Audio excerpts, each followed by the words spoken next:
Chapter 1 The New Americans. The Salinas Valley is long and narrow, and it lies between two mountain ranges in Northern California. The Salinas River twists and turns through the center until it falls at last into Monterey Bay. I remember the Gabilan Mountains to the east of the valley. They were light and sunny and lovely, and they invited you to climb into their warm foothills. The Santa Lucias stood up darkly against the sky to the west, and they were unfriendly and dangerous. I always loved the east and feared the west, but I don't know why. Maybe it was because the morning came over the peaks of the Gabilans and the night approached from the Santa Lucias. The floor of the Salinas Valley was wide and flat.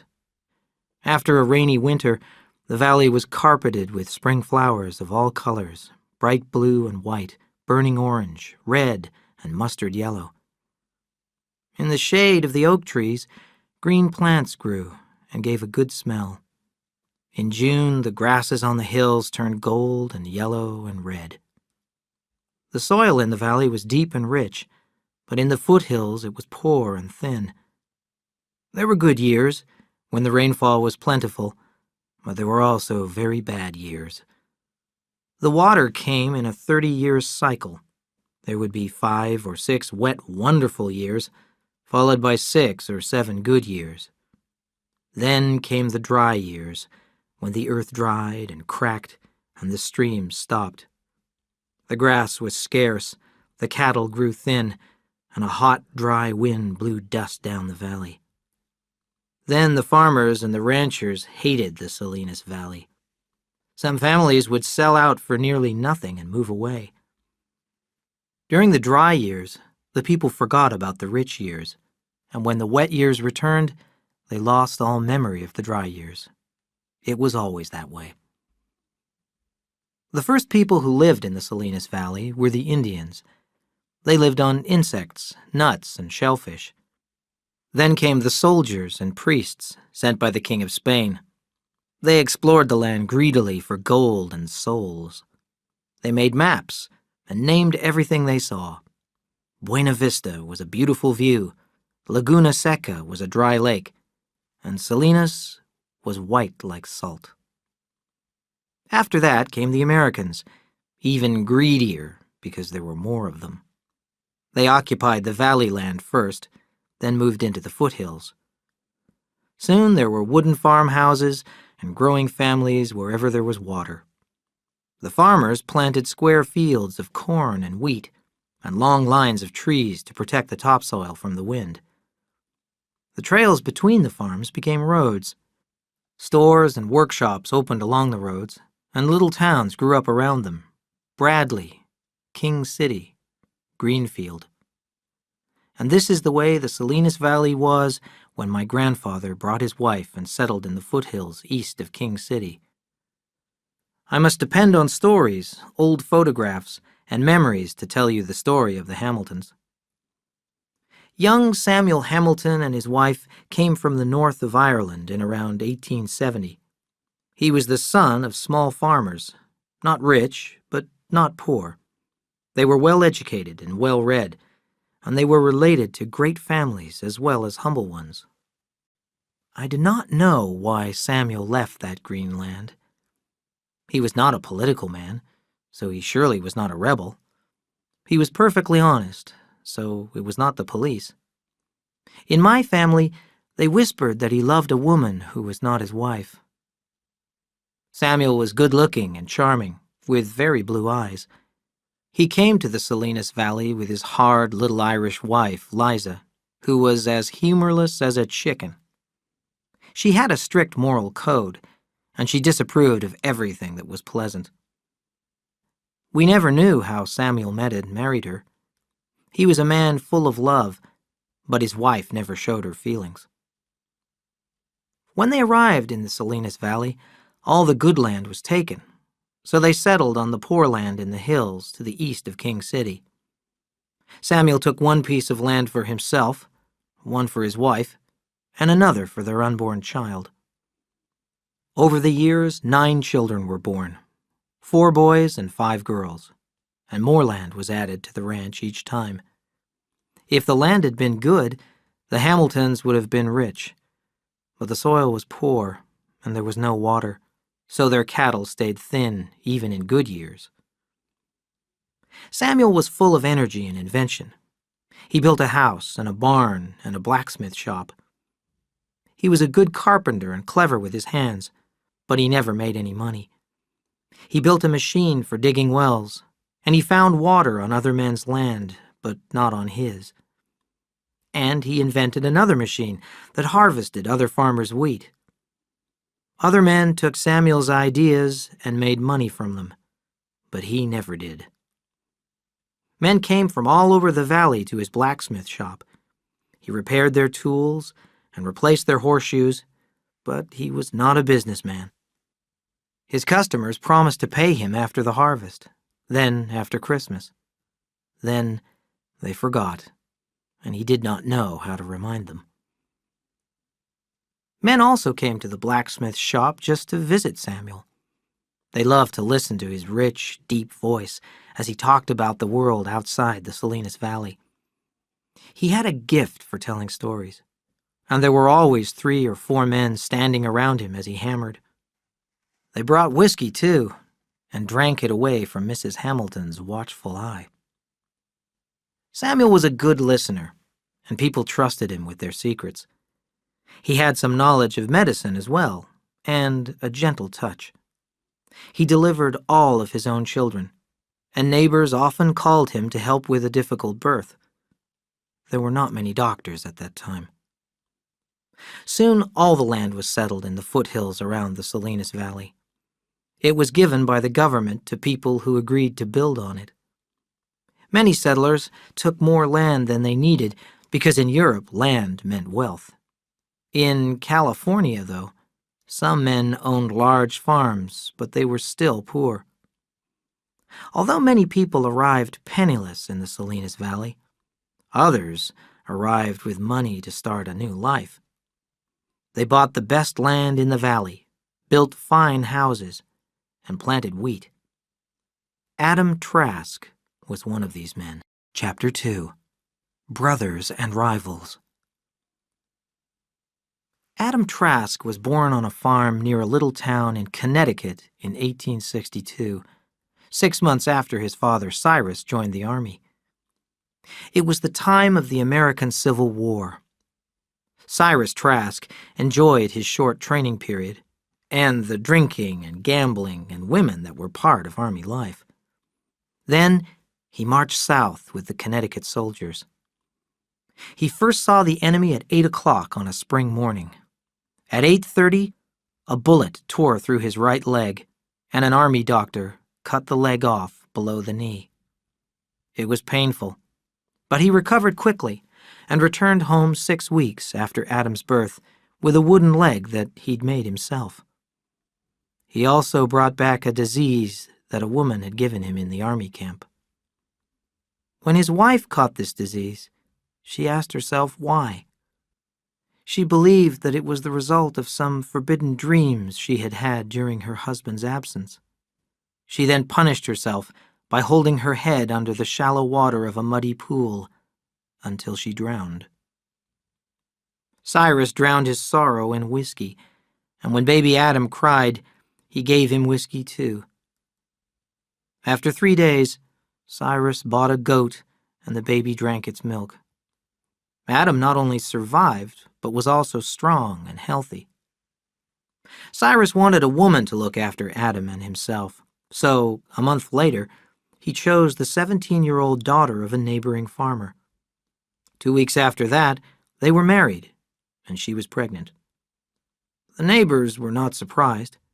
Men often had 3 or 4 wives in a normal lifetime. Alice Trask had many good qualities. She kept the house clean and she never complained. She never spoke unless someone spoke to her. She never gave an opinion, and when a man talked, she listened.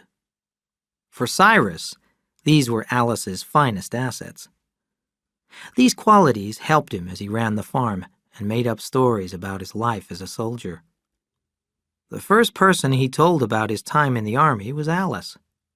As she listened quietly, his war experiences grew.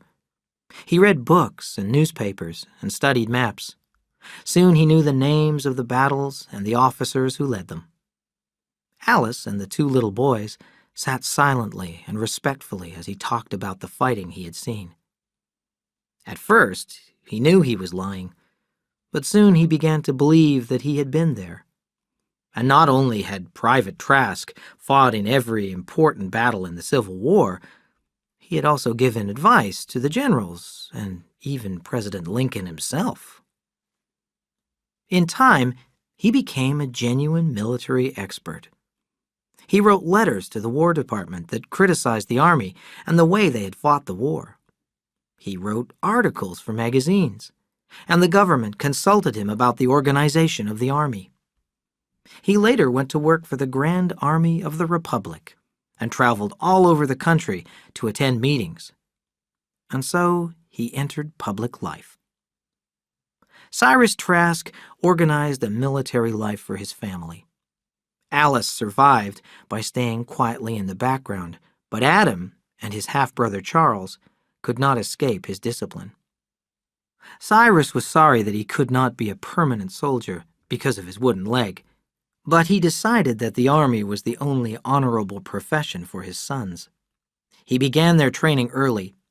He made them do exercises and march for miles, carrying bags full of stones on their backs. They practiced shooting for hours. Adam hated their military life.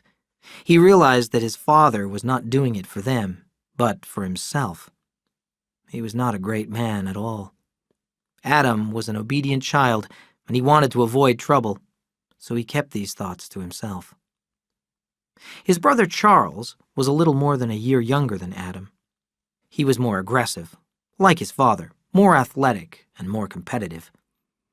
Charles beat Adam easily at any contest, so he preferred to compete with other children.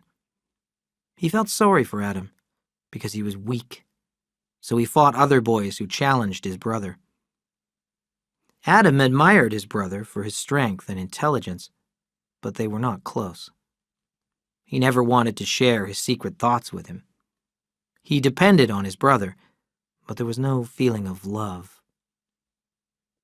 As Adam grew up, he was afraid of one thing in particular. He feared the day he would be sent to the army. His father spoke of it often. "It'll make a man of you," he repeated. Charles was almost a man, and a dangerous man even at 15. One evening, Adam won a game he was playing with Charles, and his brother beat him until he was unconscious. After that, Adam made sure that he never won at anything. Neither the boys nor Alice ever told Cyrus about the beating, but he seemed to know. In the months that followed, he was gentle with Adam, and he did not punish him anymore. He spoke to him alone every night about the nature of a soldier, and he did not permit Charles to listen. "There are so many things I want to tell you," said Cyrus late one afternoon. "From the day a child is born, he's taught to protect his own life. But when he becomes a soldier, he has to put his life in danger without going mad. If you can face death, then you'll never be afraid again. That's the greatest reward of all. Think about that." "Why don't you talk to Charles about it?" asked Adam. "He'll be a better soldier than I will." "Charles won't be going into the army," replied Cyrus. "He doesn't need to. Charles isn't afraid of anything, so he could never learn anything about courage, and the army would release things in him that should be controlled." Adam complained. "You never punished him. You let him live his own life. You praised him. You didn't hate him. And now you let him stay out of the army." He stopped, frightened of his father's anger. His father did not reply. He walked to the kitchen door and stopped. "You want to know why, don't you?" he said quietly. Well, maybe I shouldn't tell you, but I will. You aren't clever. You don't know what you want. You let other people walk over you.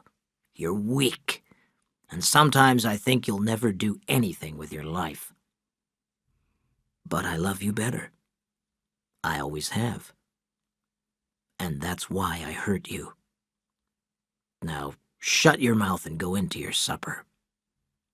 I'll talk to you tomorrow night. My leg aches. There was no talk at supper. Adam thought his brother watched him secretly. He finished eating and pushed back his chair. "I'm going for a walk," he said. Charles stood up. "I'll go with you." The two boys walked down the dark road together. "What did he say to you this afternoon? I saw you walking together." "He just talked about the army, like always." Charles moved closer to his brother. "You're lying," he said suspiciously. "He was talking to you the way he talks to his friends. You're trying to take him away from me, aren't you?" Adam backed away, breathing deeply to control his fear. Charles's voice rose. "And what happened on his birthday? I bought him a pocket knife with 3 blades and a pearl handle made in Germany. It cost me 75 cents. Thanks, he said. Just thanks. And where is it now? He never uses it. Did he give it to you?" Adam heard the cold anger in his voice. "And what did you do? You picked up a little dog from the side of the road and you gave it to him. He laughed like a fool and said it'd make a good bird dog. That dog sleeps in his room. He plays with it while he's reading. And where's the knife? Thanks, he said. That's all." Charles spoke in a whisper and his eyes were cold. There was a little smile on his face. Adam jumped back desperately and guarded his face with his hands. Charles drove his fist into Adam's stomach. Adam dropped his hands. His brother hit him methodically in the head, the heart, the nose, the stomach, then the head again. Adam watched Charles through blood and tears, not understanding. Once he swung wildly at Charles, but his brother avoided it easily and continued working like a machine. Pain flashed through Adam's body. He wondered why he was still standing and conscious. Suddenly the darkness came over him and he fell. Charles stood over Adam, breathing hard. Then he turned and walked quickly back toward the house. As consciousness came back quick and frightening to Adam, he heard rapid footsteps on the road. He pushed himself onto his knees, crawled through the long grass at the side of the road, then slid into the wet ditch. The footsteps came close, then stopped. Charles lit a match and looked through the darkness. In his right hand shone a long knife. He moved on and struck another match, and then another. Finally, he gave up and went away. He threw the knife far into a field. Adam crawled out of the water and stood up.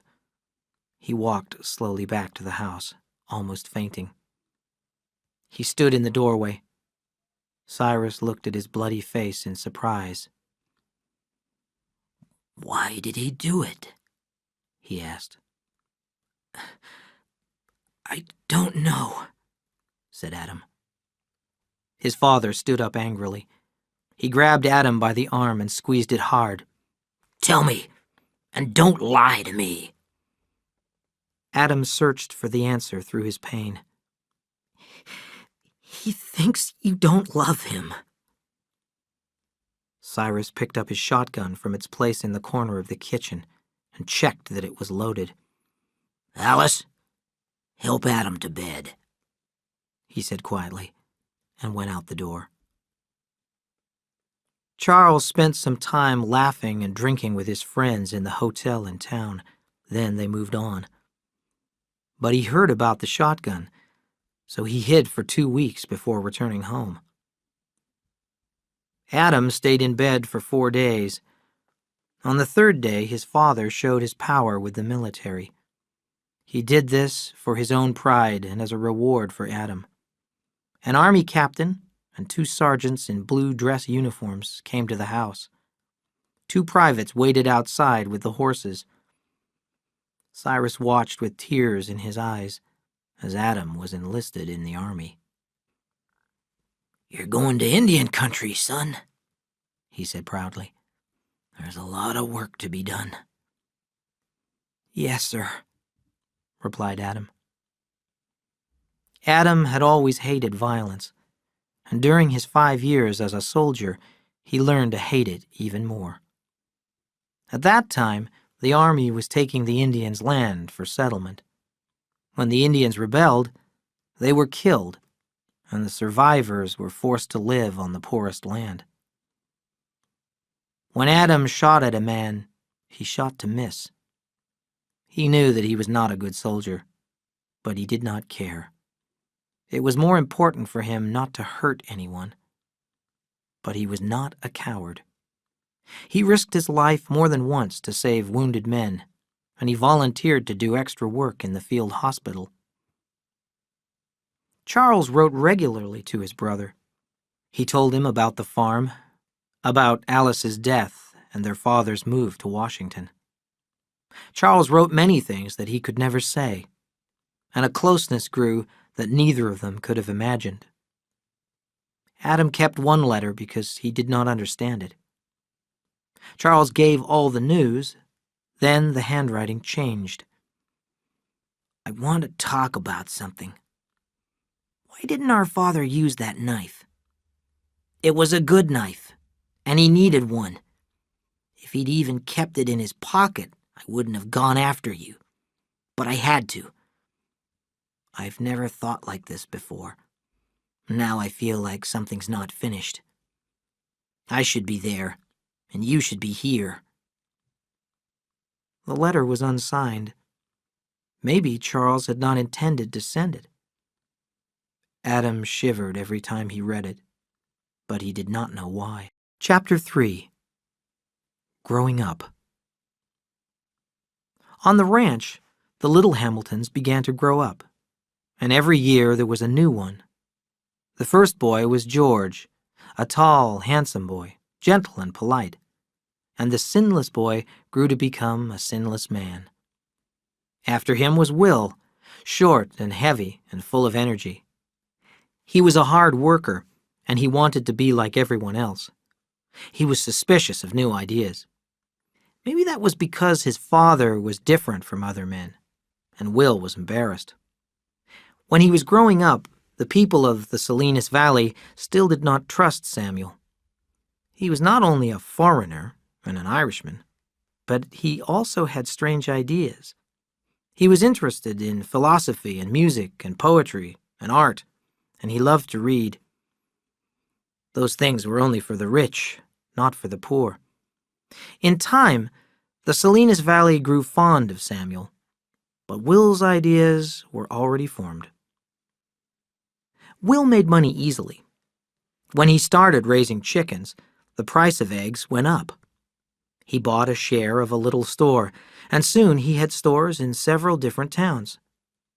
He bought a bicycle shop, and before long, he started selling Ford cars. Tom, the third son, was full of energy and ideas. When he was happy, he was very happy. But when his dog died, the world ended. Joe was the last son. He was lazy, and he preferred daydreaming to working on the farm. When he had failed at every job, his father asked him to look after their 60 sheep. This was the least difficult job of all, but he lost them. Lost 60 sheep in the hills. Soon his family stopped asking him to work. There were 5 Hamilton girls in the family. Lizzie, who was named after her mother, was the oldest. She married young and went away. Next came Una, a studious dark girl. Then there was Desi, who loved to laugh. then Olive, my mother. And last was Molly, who was a little beauty with lovely blonde hair and deep blue eyes.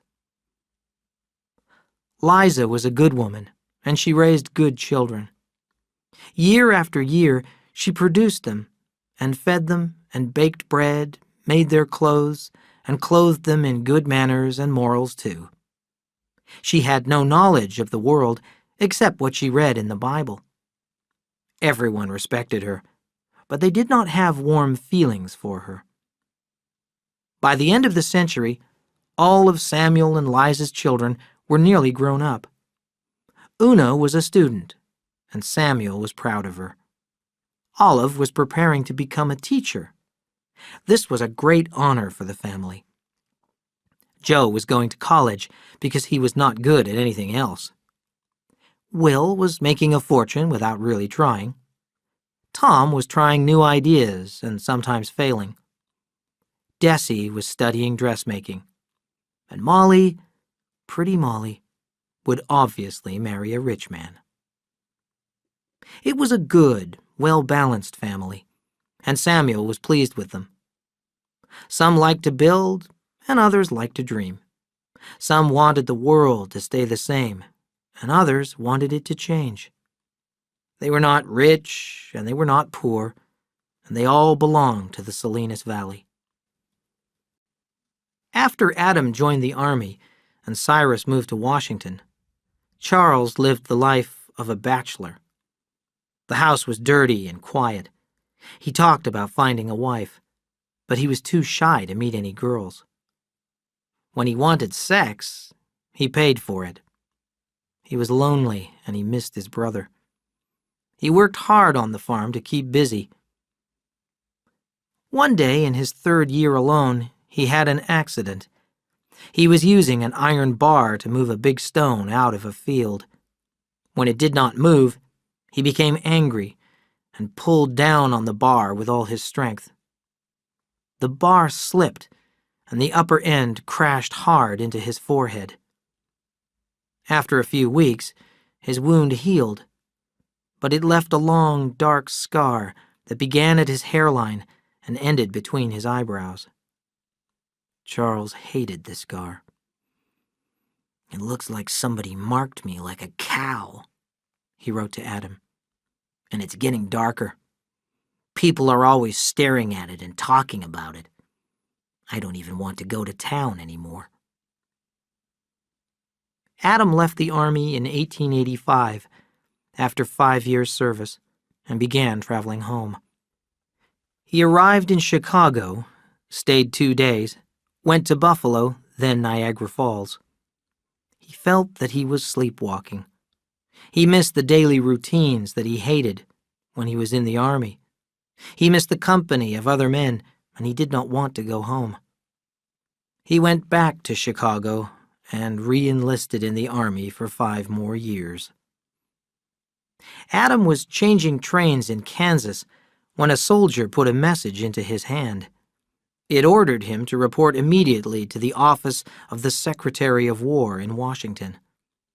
His father found him there. Adam hardly recognized him. He looked and talked like a great man. They walked to the hotel where Cyrus lived. "Why are you going?" he asked Adam. "I didn't want to go home." "I have influence," said Cyrus. "I can have you sent to Washington. You can work for me." Adam felt like a little boy again, but he resisted the feeling. "I want to go back where I was," he said quietly. Adam saw the disappointment on his father's face and knew that he was lonely in Washington. "Why don't you bring Charles here?" he suggested. "No, he's better where he is," replied Cyrus. Charles had looked forward to Adam's return. He had hired a woman from the town to clean the house from top to bottom. He waited and waited, but his brother did not come. Adam finally wrote a year later, but Charles did not reply right away. Time had done its work, and the brothers were strangers. Time passed quickly for Adam. He followed the familiar routines of the army without thinking, and he became a sergeant. Just before leaving the army in 1890, he wrote to Charles, "This time I'm coming home." Charles did not hear another word from him for 3 years. Adam wandered from one town to another, and by spring he had no money. He joined the army of restless men who were moving around the country in the 90s. Sometimes they worked, and sometimes they begged or stole. They followed the sun, moving north and east in spring, then south and west in fall. They walked or hid on the trains, and they camped outside the towns at night. Adam became an expert tramp. He worked when he could, or he knocked on doors and asked for food. Sometimes he stayed with a woman. He spoke like the people around him, so he did not attract attention. He learned how to avoid the police, until one day when he was arrested for vagrancy. He was in Florida on his way home. The sheriff's men put him in jail, and the judge sentenced him to 6 months on a road gang. That is how the roads were built in those days. The prisoners were guarded by men with shotguns by day and chained together at night. The guards whipped a man if he resisted or rebelled. Adam knew that they were afraid of the men. He had learned from his days in the army that a frightened man is a dangerous man, so he stayed calm at all times. But as soon as they released him, he was arrested again. They gave him 6 more months. During his second 6 months, he completely hid his personality. The guards were not afraid of him, so they trusted him. They put him to work cleaning the camp and filling the water buckets. Then, 3 days before the end of his sentence, he escaped by swimming down the river. He broke into a store 5 days later and stole some clothes. He traveled by night and ate vegetables and fruit from farms. Charles received very few letters, so when a thick letter arrived from a firm of attorneys in Washington, he sat down at the kitchen table and read it carefully. His father was dead. The attorneys were sorry about his father's death, but they were excited too. There was more than $100,000 in Cyrus Trask's bank account. In his will, he had left half to Adam and half to Charles. Charles was puzzled. He did not want to think about it. He wanted Adam to come home. He put the letter into a drawer in the kitchen table, but he kept asking himself the same question. Where had his father got it? A few weeks later, a boy brought him a telegram from the train station. Urgent. Send $100. Coming home, Adam. When Adam came walking out from the village, Charles hurried up to him and shook hands. "Father's dead," said Charles. "I know," replied Adam. "They told me at the station." "It was a big funeral," said Charles. "The vice president was there, and the president sent flowers." He went on talking, but Adam was not listening. He looked at his brother, suddenly amazed. "I'm not afraid of him anymore," he thought. Why not? Was it the army? Or the chain gang? Or father's death? He smiled happily as he spoke. "Charles, I know you want to tell me something, so hurry up and say it." Charles raised his head. "I can't beat him anymore," he thought miserably. "I want to ask you one question first," he said. "Did you love our father?" Adam was surprised, but he decided to answer. "No, I didn't. Sometimes he scared me. Sometimes I respected him. But most of the time, I hated him." Now, tell me why you want to know." Charles shook his head. I don't understand it. He loved you. He loved everything you gave him. But he didn't love me. Remember that knife I gave him? It's here, in his desk. He didn't even take it to Washington. And that dog you gave him? It was at his funeral. A general was holding it. It was blind, couldn't walk. They shot it after the funeral. "I don't understand," Adam said. "What are you saying?" I loved him," Charles replied. He began to cry. A little of the old fear came back, so Adam did not go to him. He walked to the open doorway. When Charles spoke again, his voice was tired. Tell me, do you think our father could have been dishonest?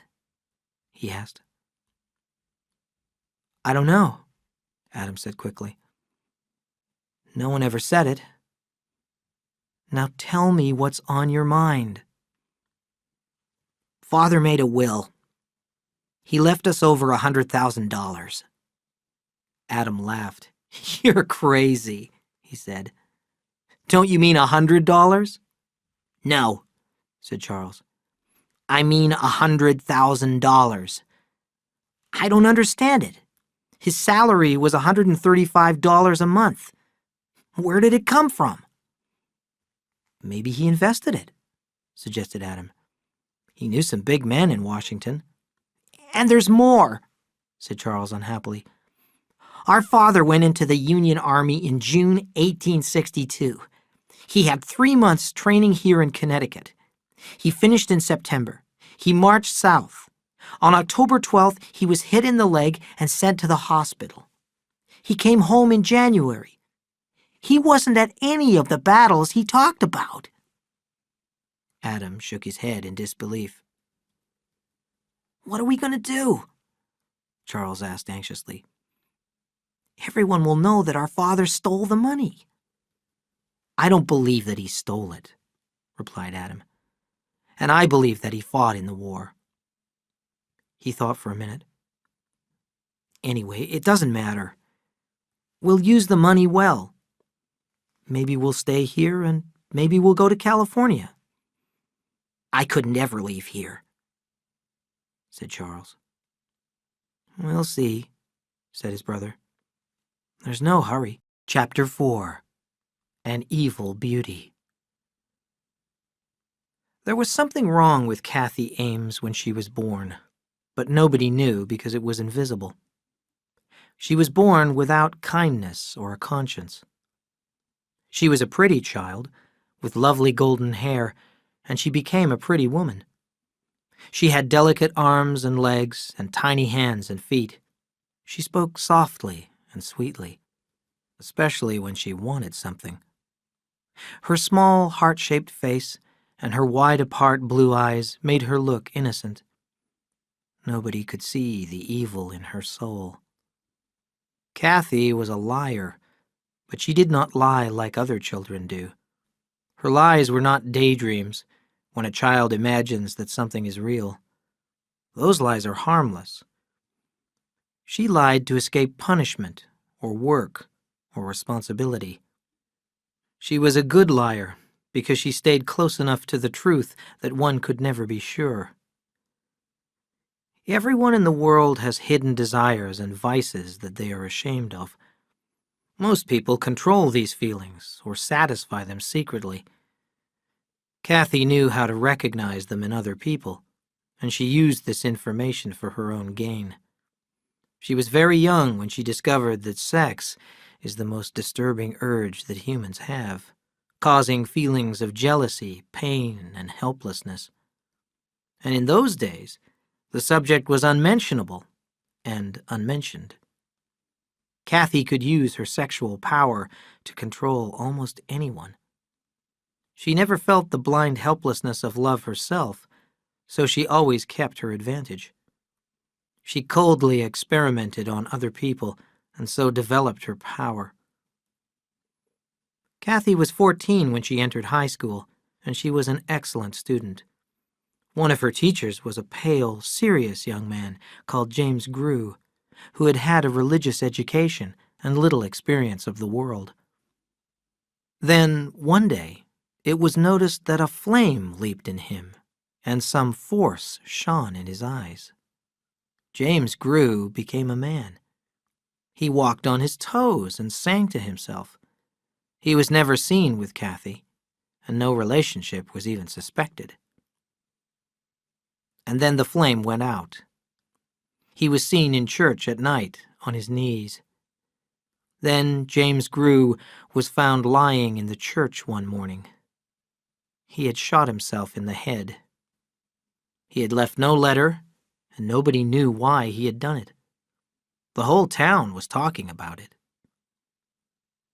At dinner, Kathy sat silently, smiling secretly to herself. Her mother turned to her. "You saw him every day at school, Kathy. Has he seemed sad lately? Did you notice anything?" Kathy looked down at her plate and then up. "I thought he was sick," she said. "Yes, he has looked bad, and somebody at school, I don't remember who, said that he was in some kind of trouble in Boston. I didn't hear what kind of trouble. We all liked Mr. Grew." That was Kathy's method. Soon everyone knew that James Grew had been in trouble in Boston, and nobody could imagine that Kathy had started the rumor. Even Mrs. Ames had forgotten where she heard it. Soon after her 16th birthday, a change came over Kathy. One morning she did not get up for school. Her mother went into her room and found her in bed, staring at the ceiling. "Hurry up," she said. "You'll be late." "I'm not going to school," Kathy said calmly. "I'm never going to school again." Her mother's mouth fell open. "What do you mean? What are you going to do?" "I don't know yet," said Kathy. "I think I'll go away." "You wait until your father comes home." Kathy turned her head very slowly and looked at her mother. Her eyes were expressionless and cold. And suddenly Mrs. Ames was afraid of her daughter. She went out quietly and closed the door. That evening, Mr. Ames, hating what he had to do, gave a lecture to his daughter. He spoke of her duty to her parents. Toward the end of his speech, he noticed that she was not listening. He became angry and began to threaten her. He reminded her that she was under the authority of her parents and the state and God. He had her attention then. She stared straight into his eyes, and he had to look away. He threatened to whip her if she did not obey him. At the end, his threats weakened. "I want you to promise that you'll go to school tomorrow," he said. Her face was expressionless. "All right," she said. In the morning, she was gone. Her father put on his hat and walked quickly to the train station. The station agent was certain. Kathy had taken the early morning train to Boston. Mr. Ames brought her back and gave her the first whipping of her life. "Now, will you ever do that again?" he said. "No, oh no, forgive me," Kathy said. She turned away so her father could not see that there were no tears in her eyes. There seemed no doubt that it was what Kathy needed. Even in school, she was changed. Always she had been a good student, but now she began to make plans for the future. She talked to the principal about taking the examinations for her teaching certificate a year early. In the weeks that followed, she helped her mother in the kitchen and offered to help more than was needed. A childlike smile was constantly on her lips while she made her preparations. She had all the time in the world. She cleaned the basement and put newspaper in all the cracks where the air came in. She fixed all the doors so they opened and closed quietly, and put oil in the locks so they turned easily. She filled the lamps from a big can of lamp oil she kept in the basement. And it was not only at home either. She went to the factory to visit her father, and he was amazed at her questions about business. "She's smarter than some men I could name," he thought proudly. "She might be running the business one day." He explained about the loans and the billing and the pay, and he showed her how to open the safe. One day when she returned home from school, her mother met her at the front door. "Kathy, I have to go out," she said. "Your father wondered if you would go to the bank, pick up the pay for the workers, and take it to the factory." "I'd like to," said Kathy. The fire broke out at about 3 o'clock the next morning. The Ames house went up like a rocket. By the time it was noticed, there was nothing left. When the volunteer firemen dug through the coals, they found what remained of Mr. and Mrs. Ames. But there was neither tooth nor bone where Kathy's room had been.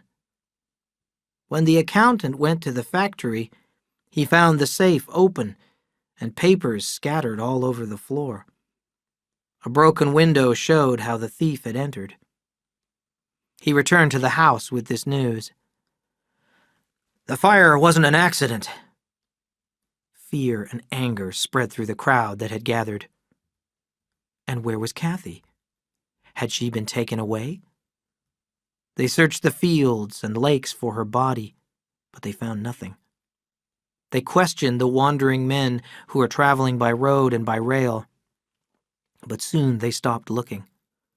What could they do? They couldn't prove anything without a body.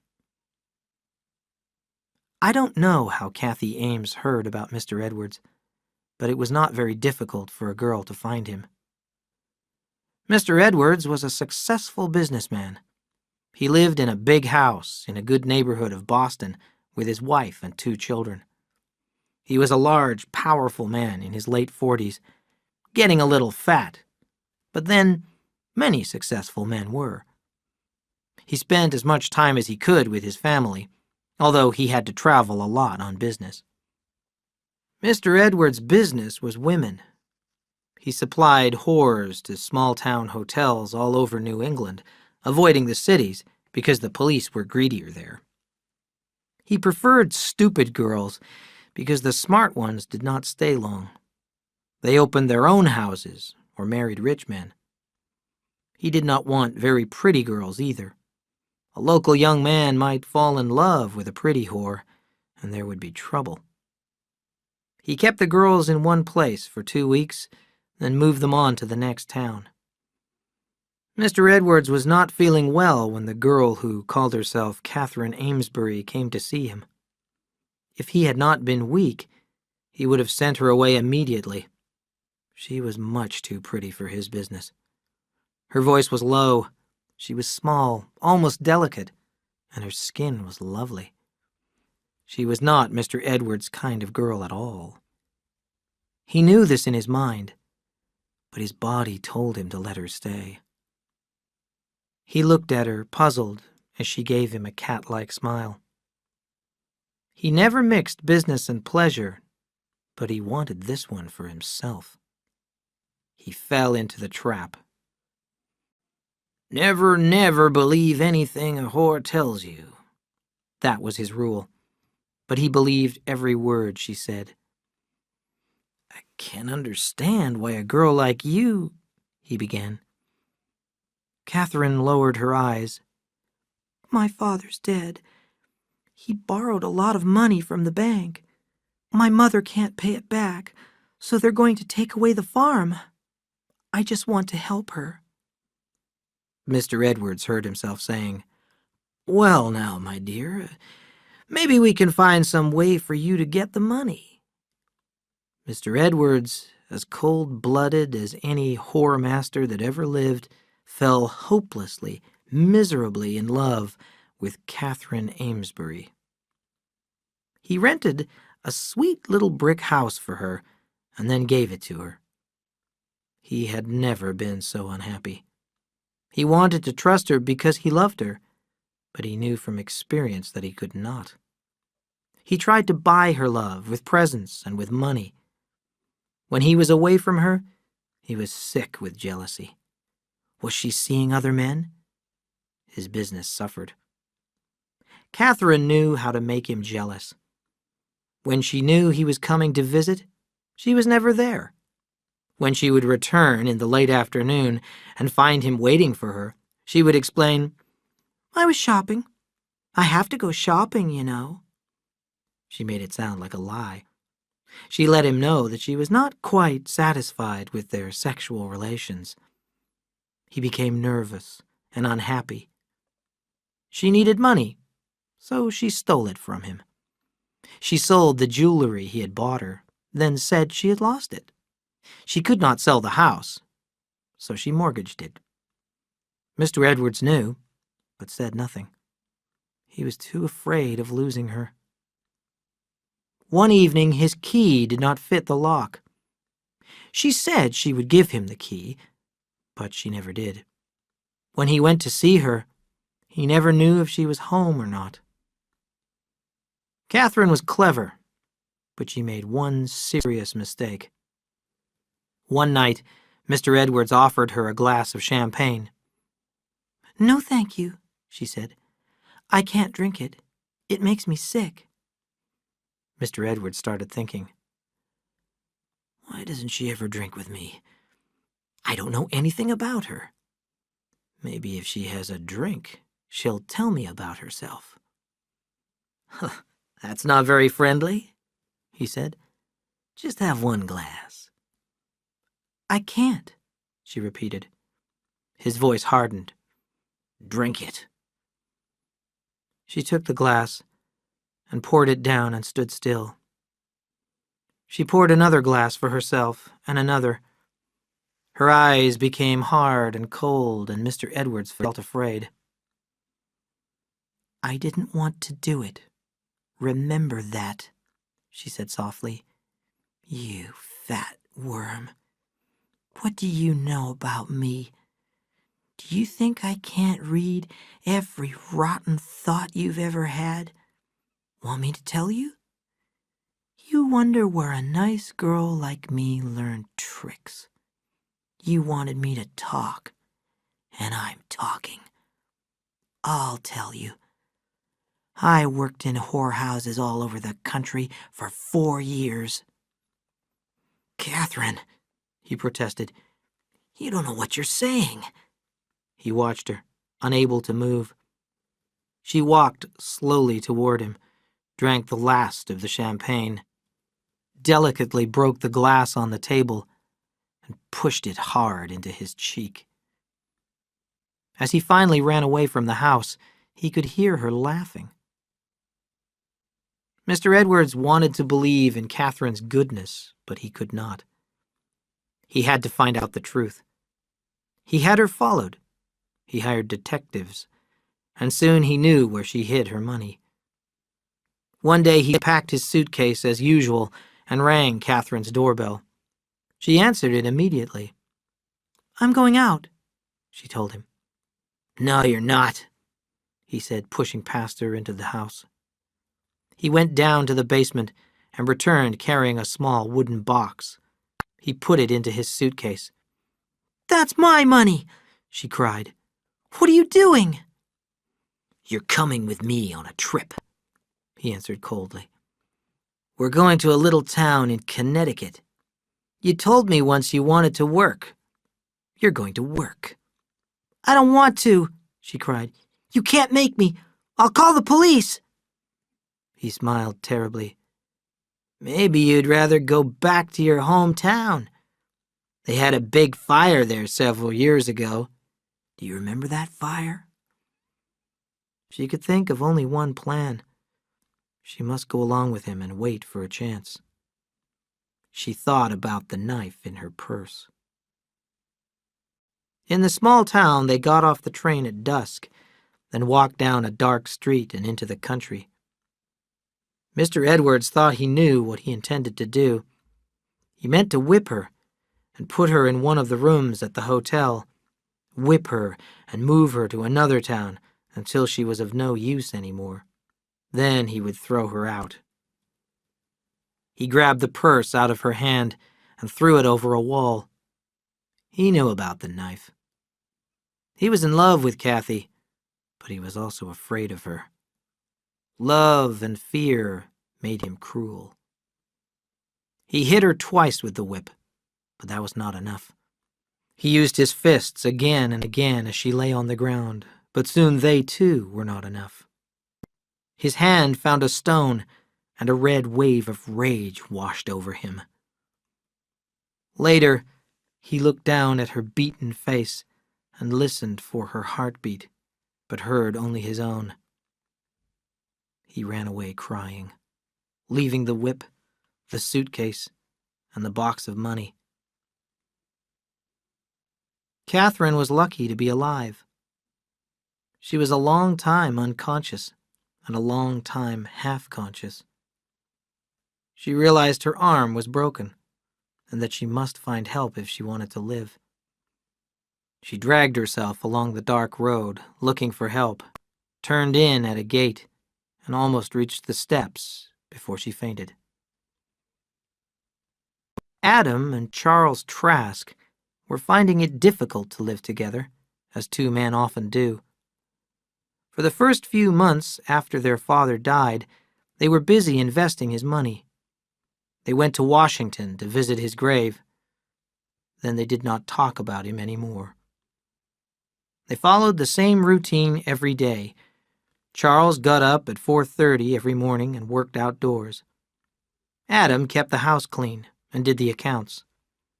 They talked about old times and the times when they were apart. They argued about little things and lost their tempers. There were long, ugly silences. Then they were too polite to each other. Then their anger flashed again. When Adam could not stand it anymore, he would leave for some time. 8 months in Boston, 2 years in South America. But he always returned, and the brothers fell back into their old ways. One day was the same as another, and the years passed slowly. But Adam was still restless. One morning he asked Charles, "Why are we working so hard? You've bought the farm next door, and 4 buildings, and the hotel in town. Did you ever think that we have enough money to do anything we want to do? We could go to Europe. We could walk around Paris." Charles was not listening. "What's that noise?" he said. He opened the kitchen door. A dirty bundle of rags and mud was slowly trying to crawl up the steps. There was a muddy face with cracked lips and eyes looking out of blackened and swollen eyelids. There was a deep cut in the forehead, and blood ran back into the knotted hair. Adam kneeled beside the figure. "Come on, let's get her in," he said. "Here, look out for that arm. It looks broken." She fainted when they carried her into the house. "Put her in my bed," said Adam. "Now I think you'd better go for the doctor. I'll stay here with her." She was very badly hurt. Her arm was broken, as well as several other bones. Her jaw was cracked, and she had lost all the teeth on the left side. The bone was also cracked under the cut on her forehead. The doctor did what he could and gave her some drugs for the pain. "Someone tried to kill her," he said to Adam and Charles. "Do you know her?" "Of course not," said Charles angrily. "And she can't stay here." Now Adam was angry. "Yes, she can. This is my house, too." The two men looked at him in surprise. "Who's going to look after her?" asked the doctor. "I am," said Adam. "I'll have to tell the sheriff," the doctor warned. "Do that," said Adam. "But she can't talk to anyone until she's well." Adam watched over Kathy day and night. She was only partly conscious from shock and drugs, but she was aware of the people around her. Very slowly, she remembered the last days. She had never been so afraid in her life. One day, she heard 3 men talking in the next room. Adam, I want to ask her some questions. "Leave her alone, Sheriff. She can't talk. Her jaw is broken." Give her a pencil and paper, suggested another voice. She can write the answers. Kathy's mind worked quickly. "Why is the sheriff here?" she asked herself. "Does he know about the fire?" The man called Adam wanted to protect her, but the others were not on her side. Not yet. They came into the room. I'm the sheriff, miss, said the tallest man. I want to ask you some questions. Can you write on this paper? Kathy painfully nodded yes. What's your name? She closed her eyes and wrote, "I don't know," in huge letters. The sheriff gave her a fresh piece of paper. Here. Now, what do you remember? Kathy's hand moved slowly across the page. "All black. Can't think." Her face became tragic. "Help me," she wrote. You poor child. I'll leave you alone now, said the sheriff. He's on my side now, she thought, but the other man isn't. Charles was watching her and rubbing the dark scar on his forehead. Their eyes met. You'll have one just like mine, he said. She smiled at him, and he looked away. Adam had never been so happy. He did not know her name, but it was not important. "Call me Kathy," she had said. He cooked for her, and soon she was recovering well. One day, she and Charles were alone in the house. "Why don't you like me?" she asked him. "Because I don't trust you," Charles replied. "I don't believe you lost your memory. I think you're a devil, and I don't want you in the house anymore." "What are you going to do?" she asked. "If you don't leave, I'll talk to the sheriff," he replied. "I heard you talking in your sleep when you took all those drugs. I know a lot about you." Now Kathy was frightened. What could she do? She had to find a plan. "Adam, I'm alone and afraid," she cried when he returned. "And your brother wants me to leave." She smiled weakly. She's so helpless, Adam thought. He felt a rush of love. He took her hand. "Will you marry me?" She held his hand tightly. "Please, let me think about it," she whispered. "And please don't tell your brother." Kathy had already thought about marrying Adam. "He's rich, and he'll protect me," she thought.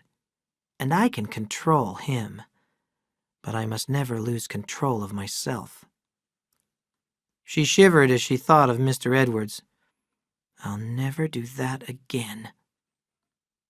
5 days later, Adam and Kathy went into town and were married by a judge. "I thought she was gone," said Charles when they returned. "We got married," said Adam. "What?" shouted Charles. Kathy went into the bedroom. "You're crazy. She's no good. She's a whore." "Charles," Adam said angrily, "don't talk about my wife like that." "Wife?" said Charles. "That's not a wife. That's an alley cat. I won't live under the same roof as her." "You won't have to," replied Adam. "You can buy my half of the farm. We're leaving." Charles went out and banged the door behind him. Kathy made 2 cups of tea and took them into the bedroom. "Don't worry," said Adam. "We're going to California." I don't want to go to California, said Kathy. You're my wife, said Adam softly. I want you to come with me. Kathy lowered her eyes. Adam, I can't really be your wife until I'm well. I know, he said. I'll wait. He finished his tea. My tea has a funny taste. Does yours? Oh, no, she cried. You took the wrong cup. That one had my sleeping medicine in it. Adam was fast asleep when his brother came home drunk. Charles threw off his clothes, got into bed, and tried to get comfortable. When he opened his eyes, Kathy was standing by his bed. What do you want? He asked. What do you think? Move over a little. Where's Adam? He drank my sleeping medicine by mistake. Suddenly Charles laughed. The poor bastard, he said, and he threw back the blanket to receive her. Chapter 5. New Lives. In 1900, the year of a fresh new century, Adam Trask was a new man. All his life had been dull and gray, full of disappointment and regret. Then a kind of glory lit up his mind. His spirit rose flying and released him from fear and bitter memories. All the nerves in his body came alive. Colors were brighter, and every breath was sweet. And this glory came to Adam through Kathy.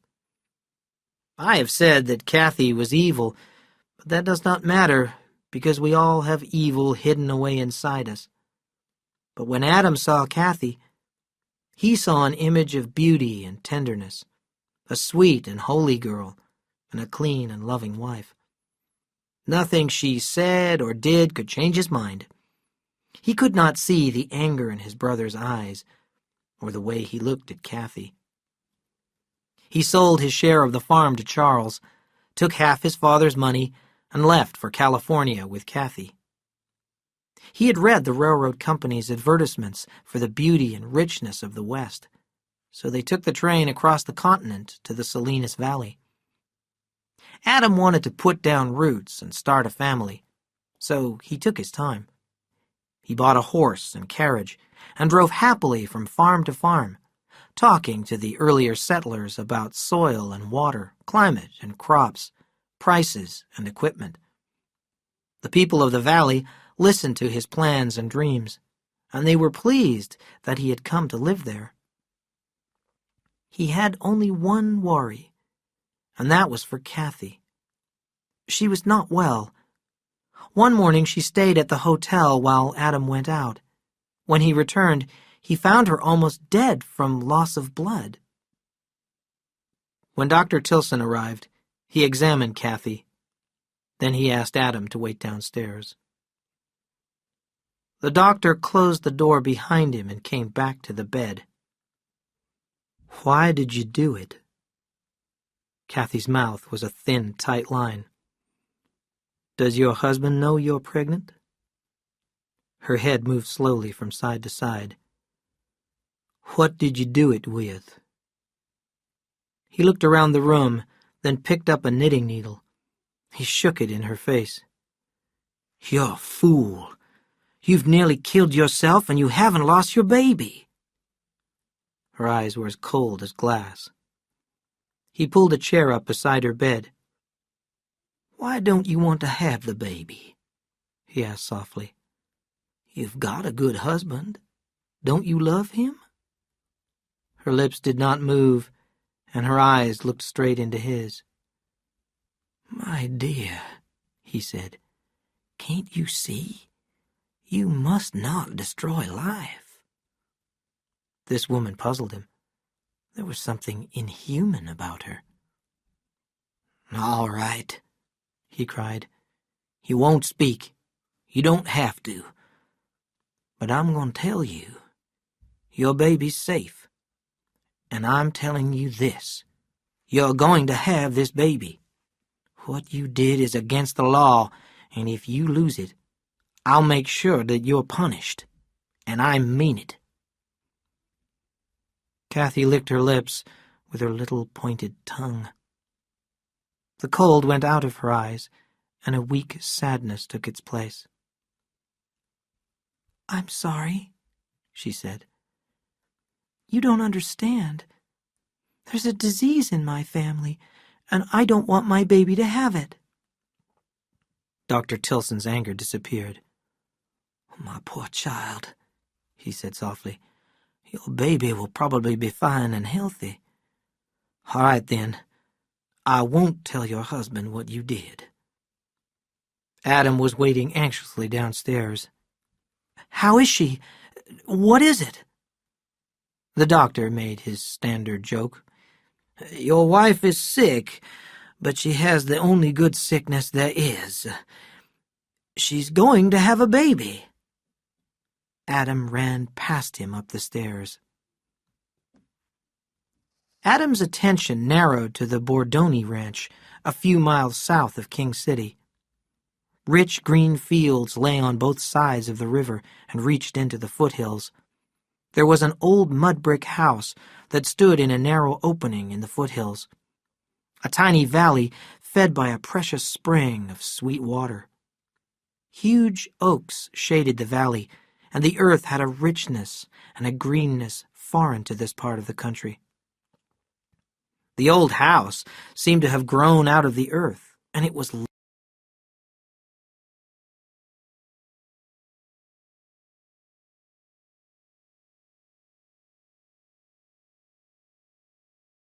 Adam Trask refused to buy in a hurry, and Bordoni was asking a high price, pretending not to care whether he sold or not. Bordoni knew Adam was going to buy his land long before Adam knew it. Where Adam settled, he intended to stay, and to have his unborn children stay. He drove and rode and walked over every foot of the land and picked up the soil in his hand. He inquired about the small wild plants of field and riverside and hill. In damp places, he knelt down and examined the animal tracks in the mud. Mr. Bordoni watched him and poured him glasses of wine made from his own grapes. Over and over, Adam asked Kathy's opinion of the place. "Do you like it? Would you be happy there?" He did not notice that she did not reply. He thought that she shared his enthusiasm. He spoke about it to the men who gathered in the King City Hotel. "It's water I'm thinking about," he said one evening. "I want to farm this land. I wonder how deep you'd have to dig to bring in a well." "Ask Sam Hamilton," said a rancher. "He knows all about water. I'll take you to see him tomorrow." The two men drove the horse cart past the wooden house to the blacksmith shop. Adam saw a big man with a white beard and laughing blue eyes. He wore clean work clothes, but his hands were black. "This is Mr. Adam Trask from the East," said the rancher. "He's come here to settle." "I'm glad," said Samuel. "He's brought you a little present," continued the rancher. Samuel looked quickly toward the house. "You can bring it into the shop, but don't let the sun shine on it," he said. The three men sat down and passed around the bottle. "I want to ask you about water," said Adam. "I can find water nearly everywhere except on my own land," replied Samuel. "I'll come and look at it."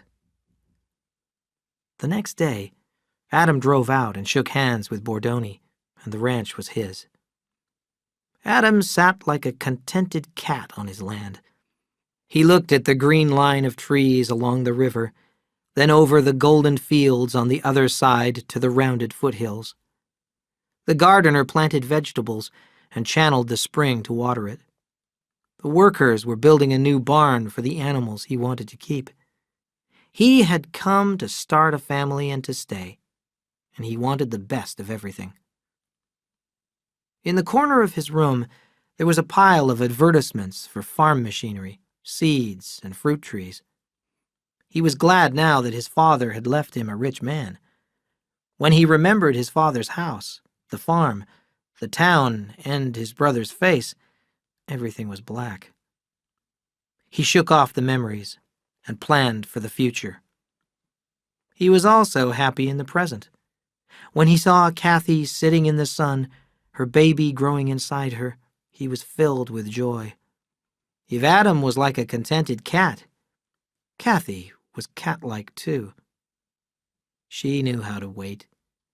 She did not want to be married. She did not want to be in California, and her pregnancy was an accident. She spoke when Adam spoke to her, but she was not interested in his plans. She did not intend to stay. The Chinese cook, Lee, came near her chair under a tall oak tree. "Missy likey tea?" he asked politely.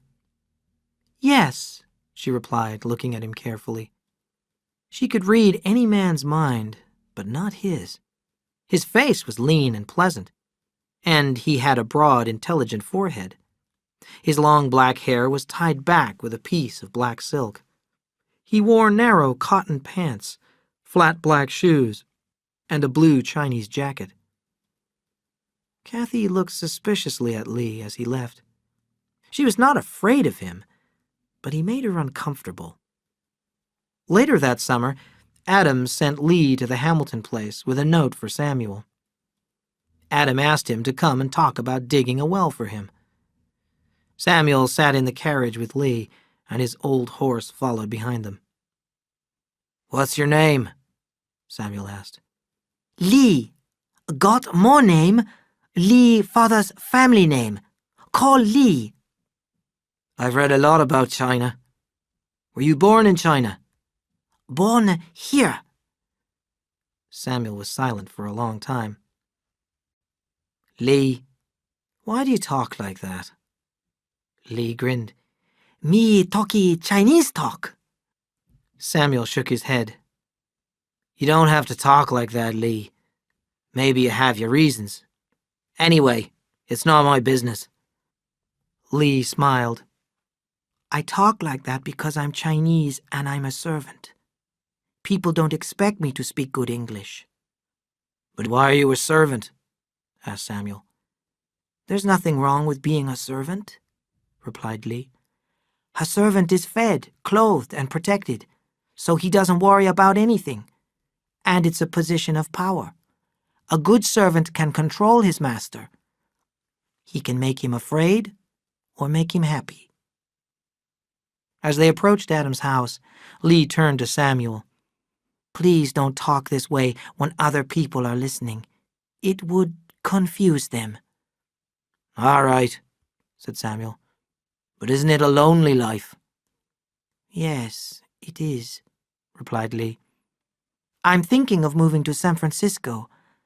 I'd like to start a bookstore. I probably won't do it, though.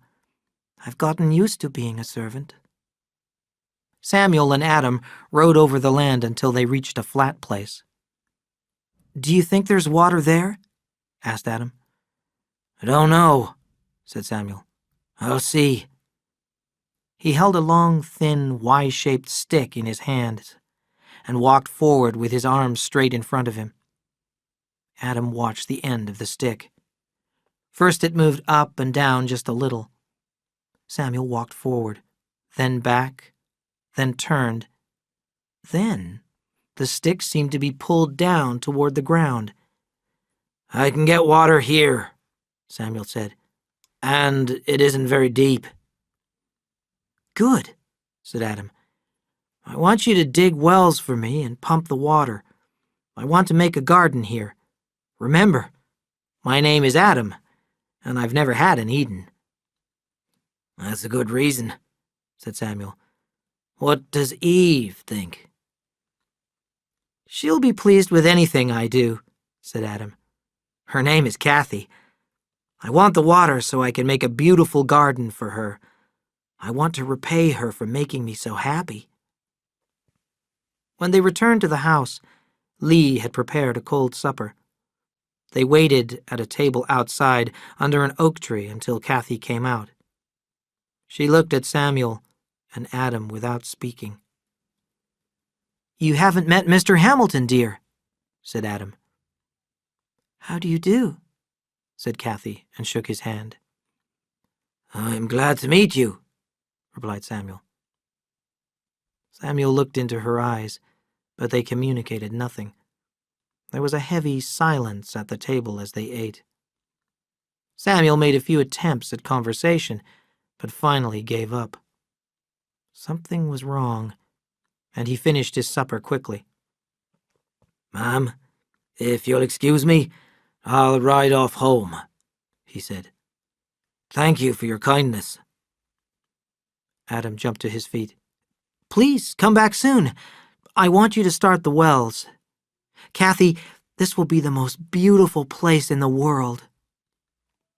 "That will be nice," said Kathy, but her face showed no emotion. Samuel shivered when he saw it. He said good night and quickly rode away. After he left, Kathy said, "Adam, I didn't want to come here. I am not going to stay here." "Oh, nonsense," he laughed. "You'll get used to it, and you'll love it. Everything will change when the baby is born. You'll see." Samuel Hamilton rode back home in the moonlight. There were shadows and the sounds of night creatures all around him, and he felt a strange sadness. He thought about Adam and Kathy. Do I envy them? No, it isn't that. It's Kathy. But what about her? Her eyes. I've seen those eyes before. But where? Samuel went back in his mind to when he was a small boy in Ireland. He was with his father in a big city. A crowd had gathered where a man was going to be hanged. The man looked into Samuel's eyes. His eyes had no depth. They were not like other eyes, not like the eyes of a man. They were like a goat's eyes. Now Samuel knew. I've seen eyes like that only twice in my life, he thought. But then he felt guilty that he had such ugly thoughts about Kathy. I'll do everything I can to help with the Salinas Valley Eden, he promised himself. Kathy sat quietly in her chair under the oak tree, waiting for her pregnancy to be over, living on a farm she did not like, with a man she did not love. Her stomach grew very big, but the rest of her body was unchanged.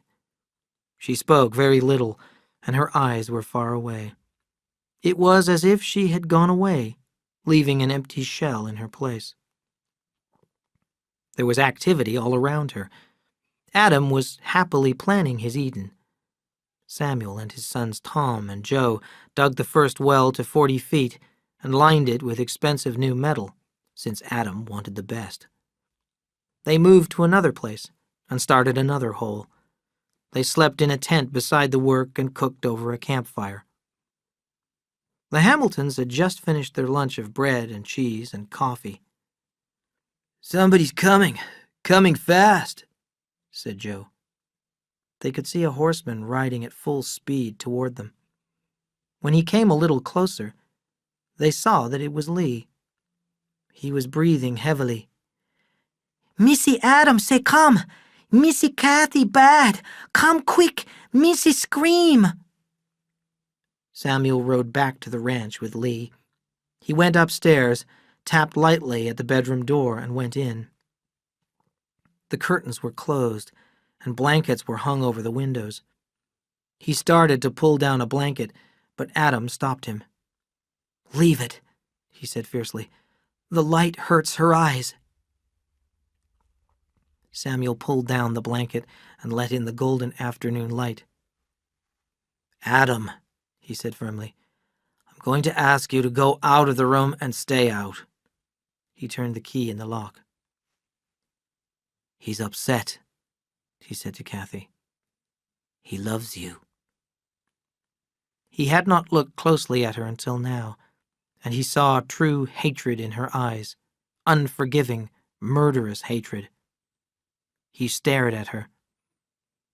"I did not come by choice except as a friend," he said. "I don't know your trouble, and I don't care. Maybe I can save you some pain. Who knows? But if you look at me like that, I'll leave you here alone." She made a great effort. It made him shiver to see her face change until it became young and innocent and bravely hurt. It was like one person replacing another. She said softly, "The water broke at dawn." "Good," replied Samuel. "Have you had hard labor?" "Yes." Suddenly her eyes were unseeing and her body went stiff. He waited for her cry, but only a series of low noises came from her throat. After a few seconds, her body relaxed, and the hatred was back in her face. Then she threw her head from side to side as the labor struck again. "Good, good, my dear," he said. "I think it won't be long until your baby's here." He put his hand on her forehead, where her scar showed dark and angry. "How did you get that hurt on your head?" he asked. Her head came up suddenly, and her sharp teeth closed on his hand. He cried out in pain and tried to pull his hand away, but her head twisted and turned.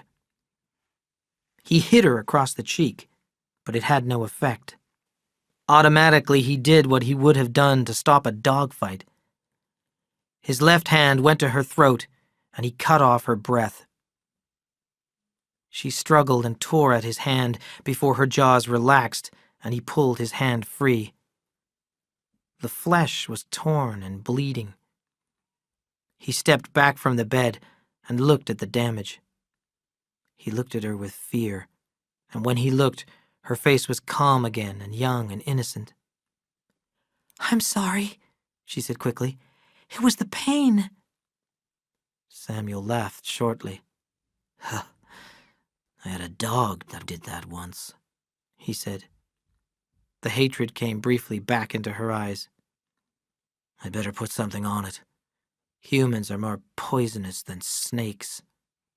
Have you got any whiskey?" "In the second drawer." He splashed whiskey on his bleeding hand and rubbed it in. He was shaking, and he felt sick, and he was afraid to look back at the bed. He took a swallow of whiskey to steady himself. Samuel told Adam afterwards, "The birth happened before I was ready. Popped out like a seed. I didn't have the water ready to wash him." He pulled the door open, called Lee, and demanded warm water.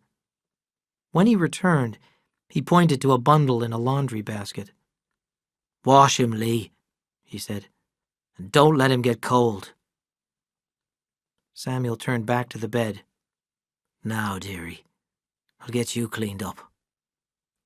He saw something, stared, and went quickly to work. My God, it's another one. Like the first birth, the second was very quick. Lee took the second baby, washed it, wrapped it, and put it in the basket. "You have 2 sons," Samuel said. "2 fine sons. They aren't alike. Each one was born separately. I'll show them to you." "No," Kathy said coldly. "I don't want them. Take them out of the room and send Adam in." In a moment came the sound of tapping from the bedroom. Adam was nailing the blankets over the windows again. For a week, Kathy rested and gathered her strength.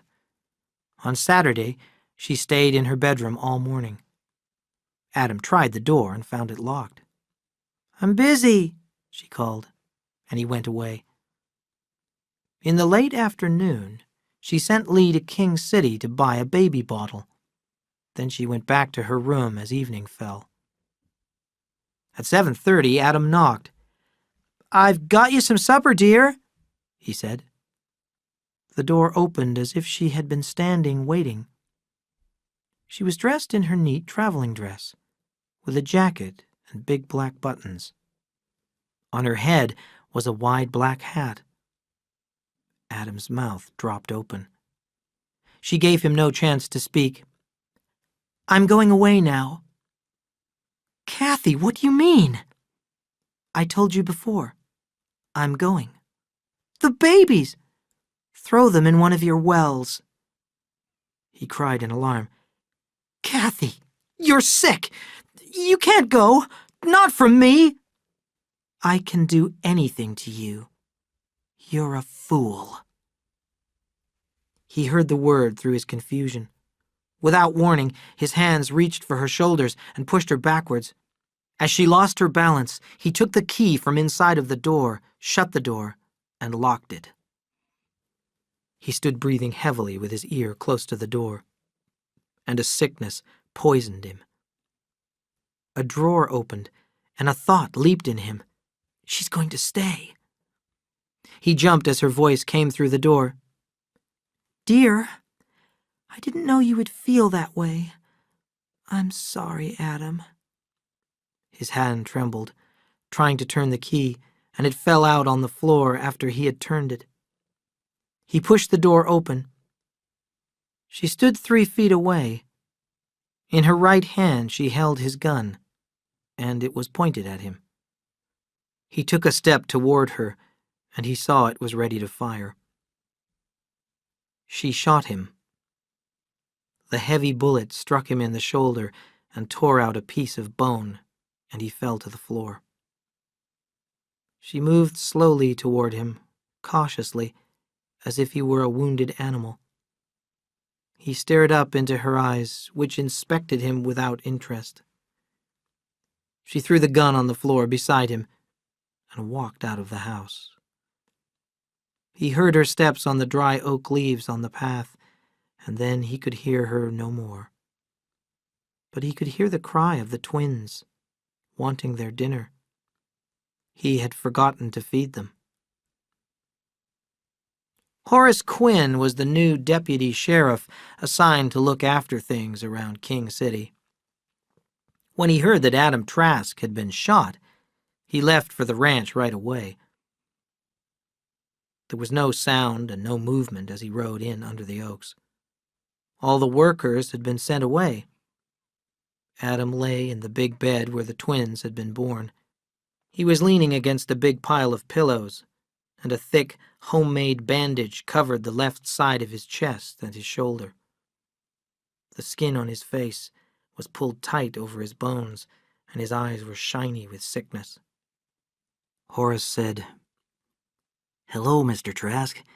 Heard you got hurt. Just wanted to see how you were doing. How'd it happen?" An eager look came over Adam's face. "I was cleaning my gun and it went off. I'm not very used to guns." Horace looked away from Adam.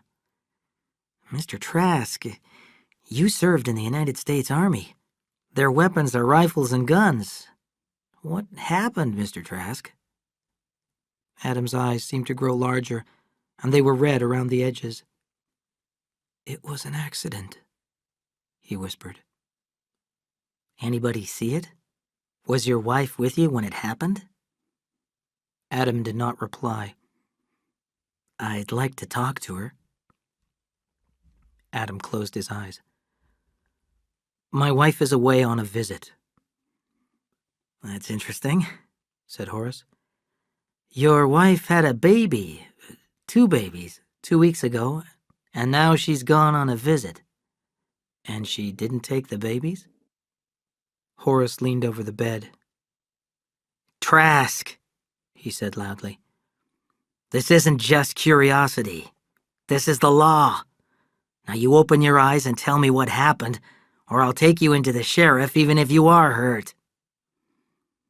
Adam opened his eyes, and they were blank like a sleepwalker's eyes.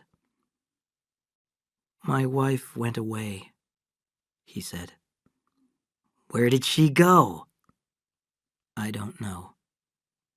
"We'll have to find her. How long have you been married?" "Nearly a year." "What was her name before you married her?" There was a long pause, and then Adam said softly, I won't tell. I promised. Where did she come from? I don't know. Mr. Trask, you're talking yourself right into the county jail. Let's have a description. How tall was she? Adam's eyes shone. Not tall. Little and delicate. That's just fine. What color hair? Eyes? She was beautiful. Was? Is. Any scars? Oh, God, no. Yes. A scar on her forehead. You don't know her name, where she came from, where she went, and you can't describe her. And you think I'm a fool. Adam said. She had a secret. I promised I wouldn't ask her. And without warning, Adam began to cry. His whole body shook, and his breath made little high sounds. It was hopeless crying. Horace went into the other room, feeling miserable. He did not know what to think. He wondered if Adam Trask was crazy, and had he killed his wife. The next morning, Horace went to the sheriff's office in Salinas. Well, sir, he said, I had to come up and get your advice. And he told his story in great detail. The sheriff listened with his eyes closed and made no comment. Well, there I was, Horace continued. I couldn't find out what happened. I couldn't even find out what the woman looked like. I went to see Sam Hamilton. The sheriff opened his eyes. Did Sam give you a description? He asked. He did, and his wife did. She went over to help at the Trask place after the birth. Horace took out a piece of paper from his pocket and read a detailed description of Kathy. Got any ideas? Well, yes. Over across the tracks down by Chinatown, there's a row of whorehouses. I know. There's a woman called Fay who opened a nice, quiet place about 3 months ago.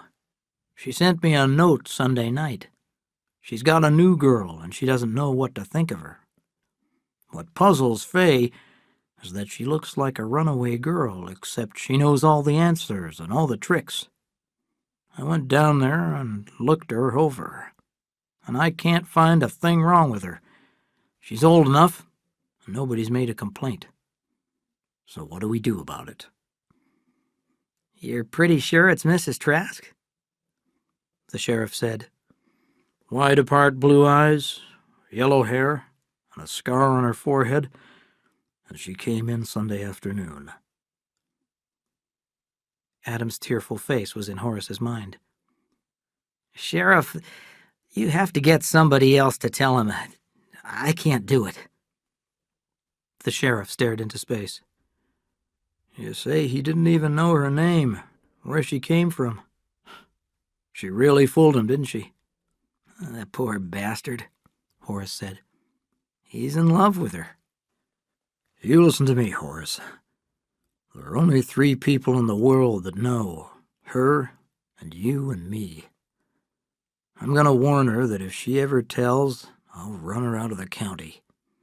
And Horace, before you tell anybody, even your wife, you think about those little boys finding out their mother is a whore. Adam sat in his chair under the big oak tree. His left arm was expertly bandaged so that he could not move his shoulder. Lee came out carrying the basket. He set it on the ground beside Adam and went back inside.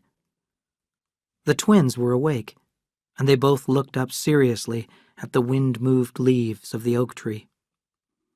Adam did not hear Samuel's horse until it was almost in front of him. Samuel sat down quietly and waited. I thought I'd better get back to the wells, he said softly. No, Adam said. I don't want any wells. I'll pay you for what you did. Let me give you some advice, Adam, said Samuel. Act out being alive like a play, and after a while, a long while, it'll be true. Why should I? Adam asked. Samuel was looking at the twins. For them. They're going to grow. Adam did not answer, and Samuel stood up. I'll be back, he said. I'll be back again and again.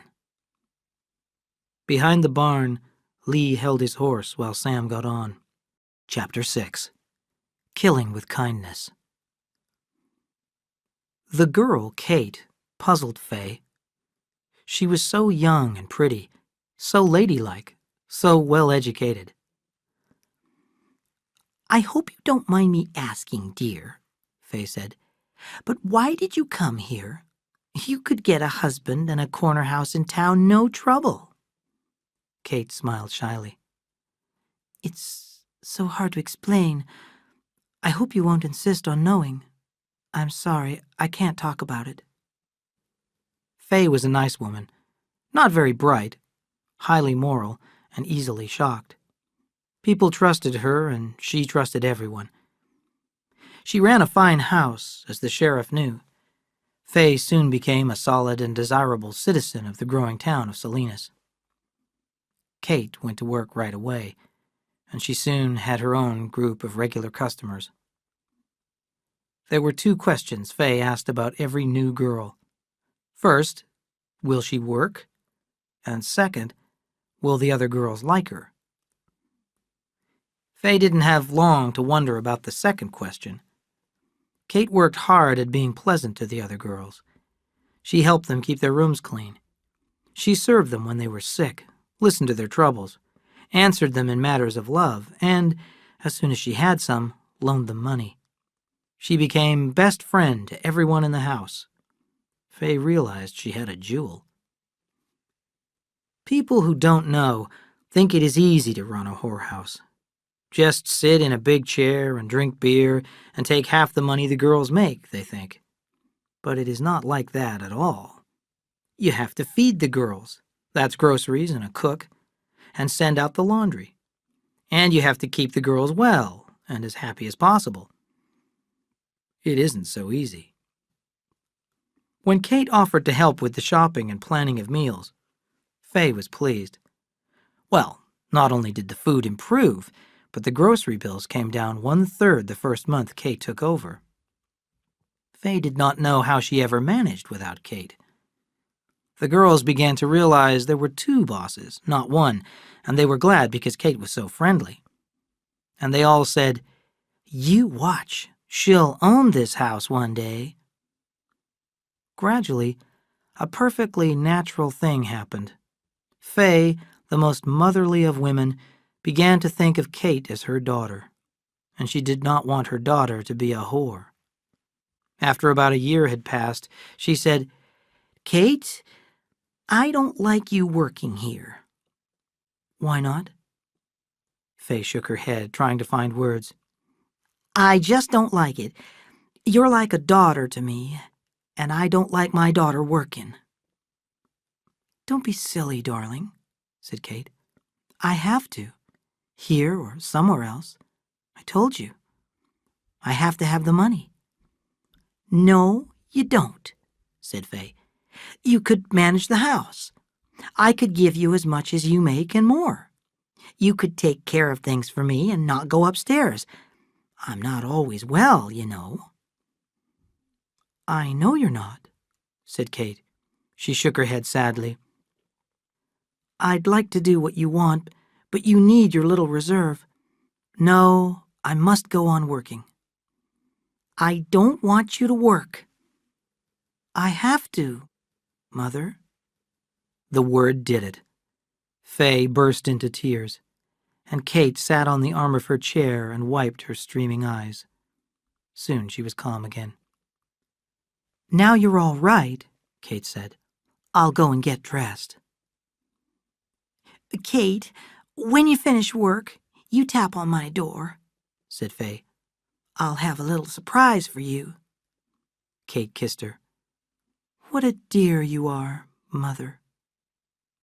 That night, the hall was dark, but a line of light showed under Faye's door. Kate knocked softly and went in.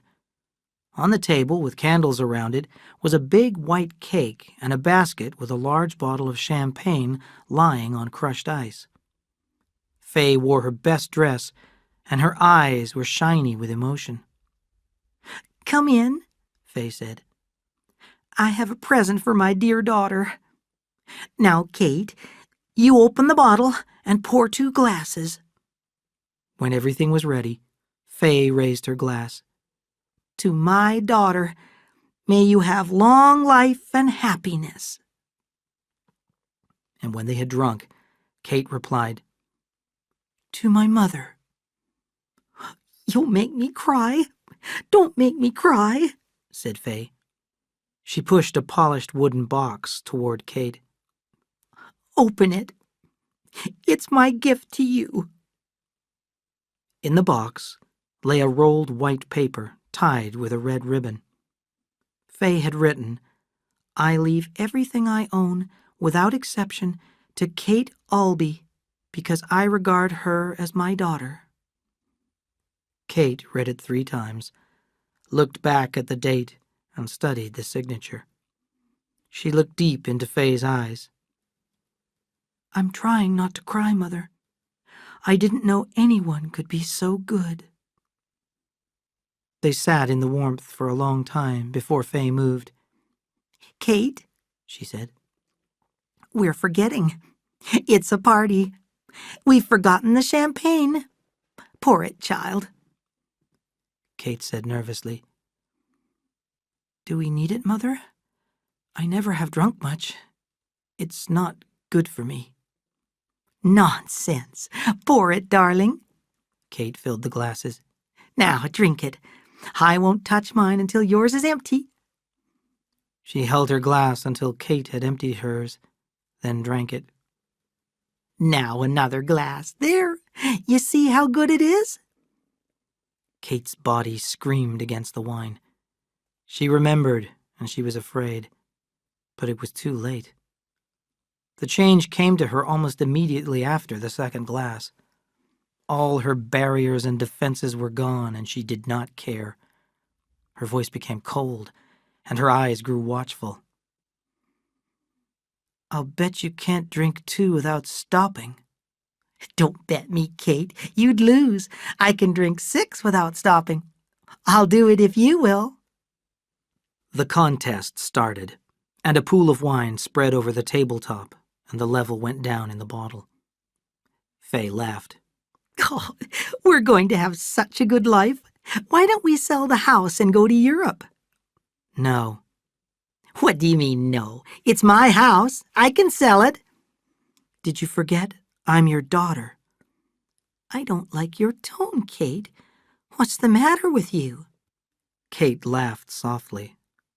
"Mother dear, I'm going to show you how to run a whorehouse. We'll fix those nasty little worms who come in here looking for pleasure for $1. "What are you talking about?" asked Fay. "I want you to be sweet. I want you to be like you were." "Well, it's too late. I didn't want to drink the wine, but you nasty fat worm, you made me. Do you think I'll give up working? Do you think my regular customers give me a mean little $1? No. They give me $10, and the price is going up all the time. They pay me to hurt them, and that's the way this whole house is going to be, and the price will be $20. Fay whispered. "I want you out of the house. I want you out. I run a good house without nastiness. I want you out." "I can't go, Mother. I can't leave you alone, poor dear." Her voice became cold. "Now I'm sick of you. Sick of you." She took a wineglass from the table, went to the dresser, and poured sleeping medicine until the glass was half full. "Here, Mother, drink it. It will be good for you." She held the glass to Fay's lips. Fay talked thickly for a while, and then she relaxed in her chair and slept. Fear began to gather in the corners of Kate's mind. She remembered the other time, and a sick feeling came over her. She dragged the sleeping woman over to the bed and undressed her. The day was coming fast. She opened a drawer and examined the medicine bottles that were there. She carried a bottle of ammonia to the bed, poured some onto a handkerchief, and, standing as far away as possible, held the cloth over Faye's nose and mouth. Faye took a deep, burning breath and came coughing and fighting out of the blackness. Her eyes were wide with fear, and she screamed and screamed again. 3 sleepy girls and the cook looked in the doorway. "She's had a bad dream," said Kate. "I'll stay with her." She petted and babied her, but the look of horror would not go out of Faye's eyes. A few days later, Kate went into the kitchen before supper.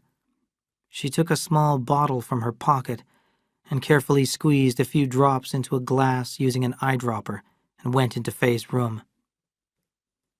"Here's your medicine, Mother dear," she said. At supper, Faye's face was red.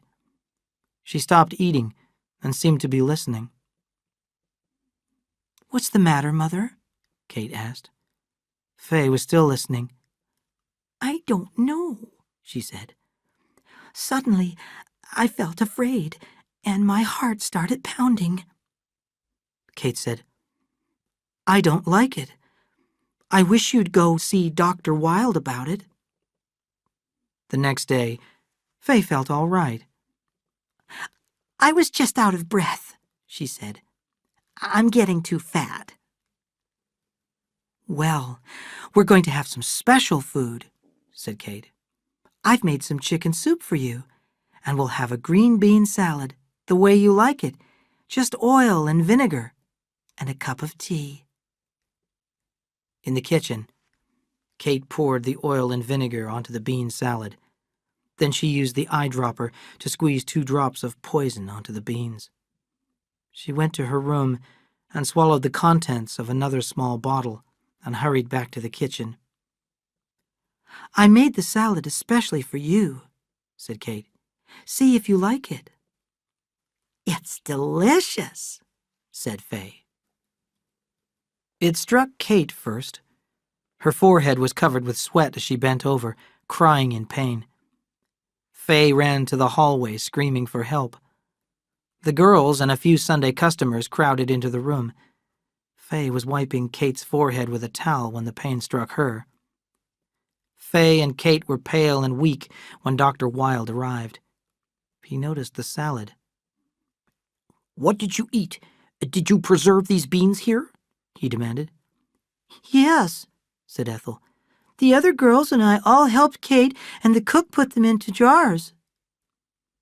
Go out and break every jar. Leave homemade beans alone. Buy canned ones." "What is it?" Kate asked. Food poisoning. You're lucky.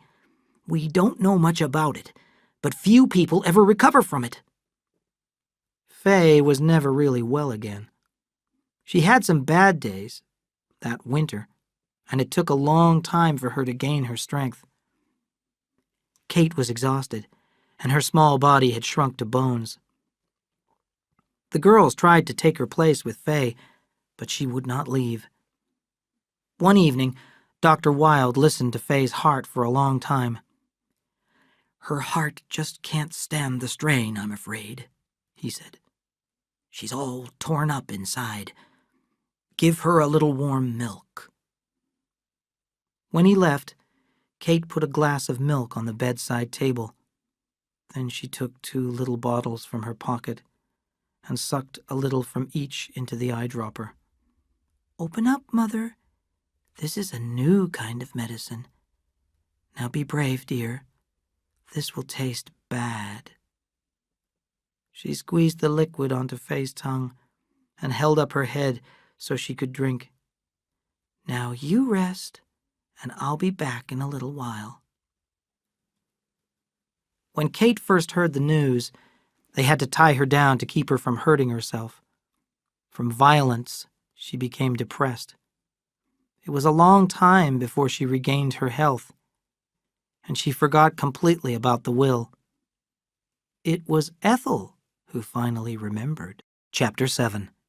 New Names, Old Names. On the Trask place, Adam withdrew into himself. A gray cloud hung over him that slowed his movements and his thoughts.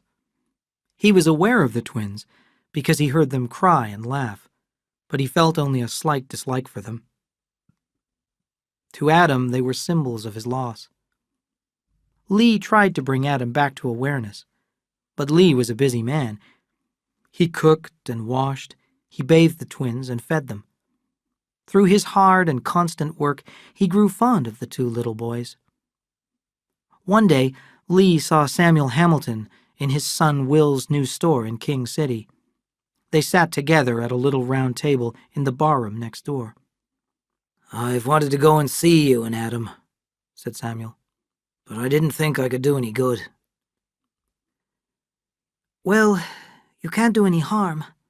I thought he'd recover from it, but he still walks around like a ghost. It's over a year, isn't it? 3 months over.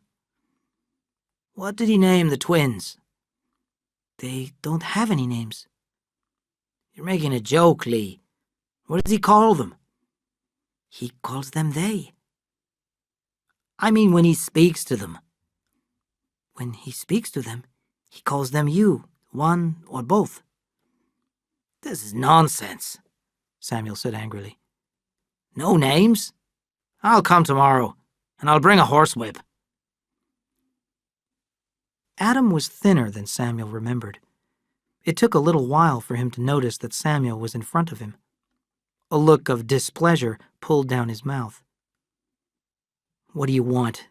he asked. A kind of joy lighted Samuel's eyes at the rudeness. You don't deserve your children. For a year you've lived with them, and you haven't even given them names. Adam said, "What I do is my business." Samuel struck him with a work-heavy fist, and Adam lay in the dust. Samuel asked him to rise, and when Adam accepted, struck him again, and this time Adam did not get up.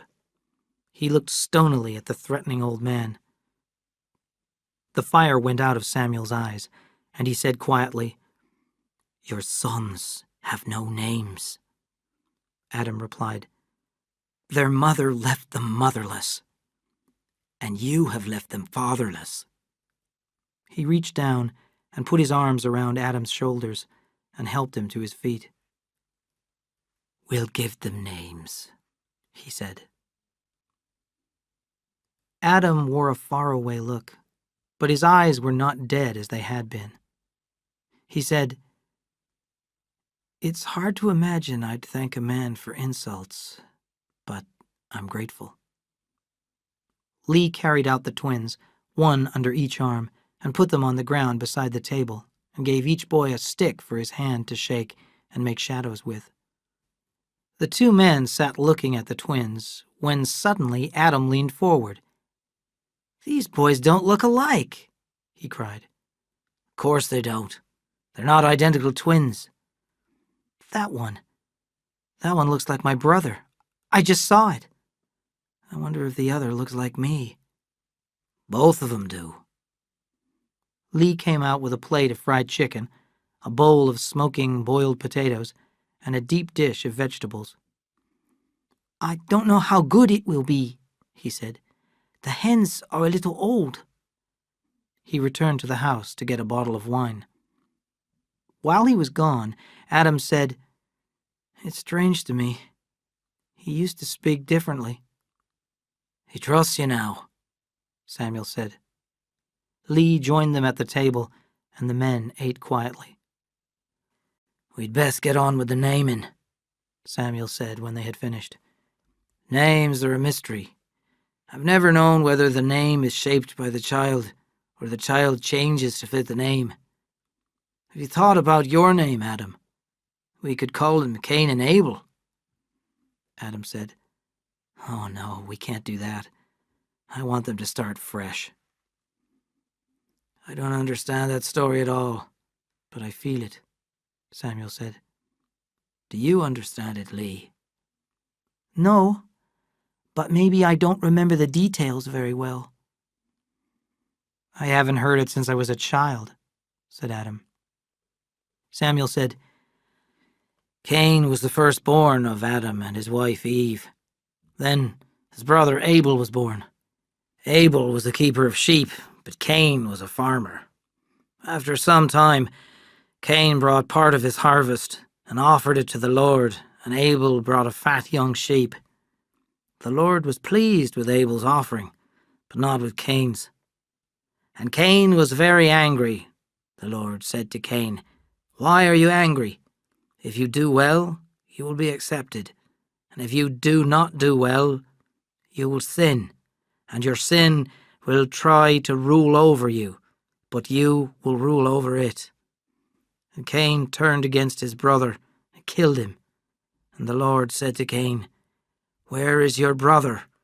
And Cain said, I dunno. Am I my brother's keeper? The Lord punished him by sending him away from his home. Cain was afraid that he would be killed for his crime, but the Lord put a mark on him so everyone would recognize him. He said that anyone who killed Cain would be punished. And Cain went away from the presence of the Lord and lived in a land to the east of Eden. Adam said, I think Cain was treated unfairly. Maybe he was, said Samuel. But Cain lived and had children, and Abel lives only in the story. We're all Cain's children. And we're all guilty, said Adam. We're all descended from Cain, and his guilt is in all of us. Yes, it's everybody's story, said Lee. That's why it's the best-known story in the world. I think it's the symbol story for the human soul. I think everyone in the world, to a large or small extent, has felt rejection. And with rejection comes anger, and with anger, some kind of crime in revenge for the rejection, and with the crime, guilt. And there is the story of mankind. I think that if rejection could be ended, there would be fewer crazy people. I'll think about that when I'm alone, said Samuel.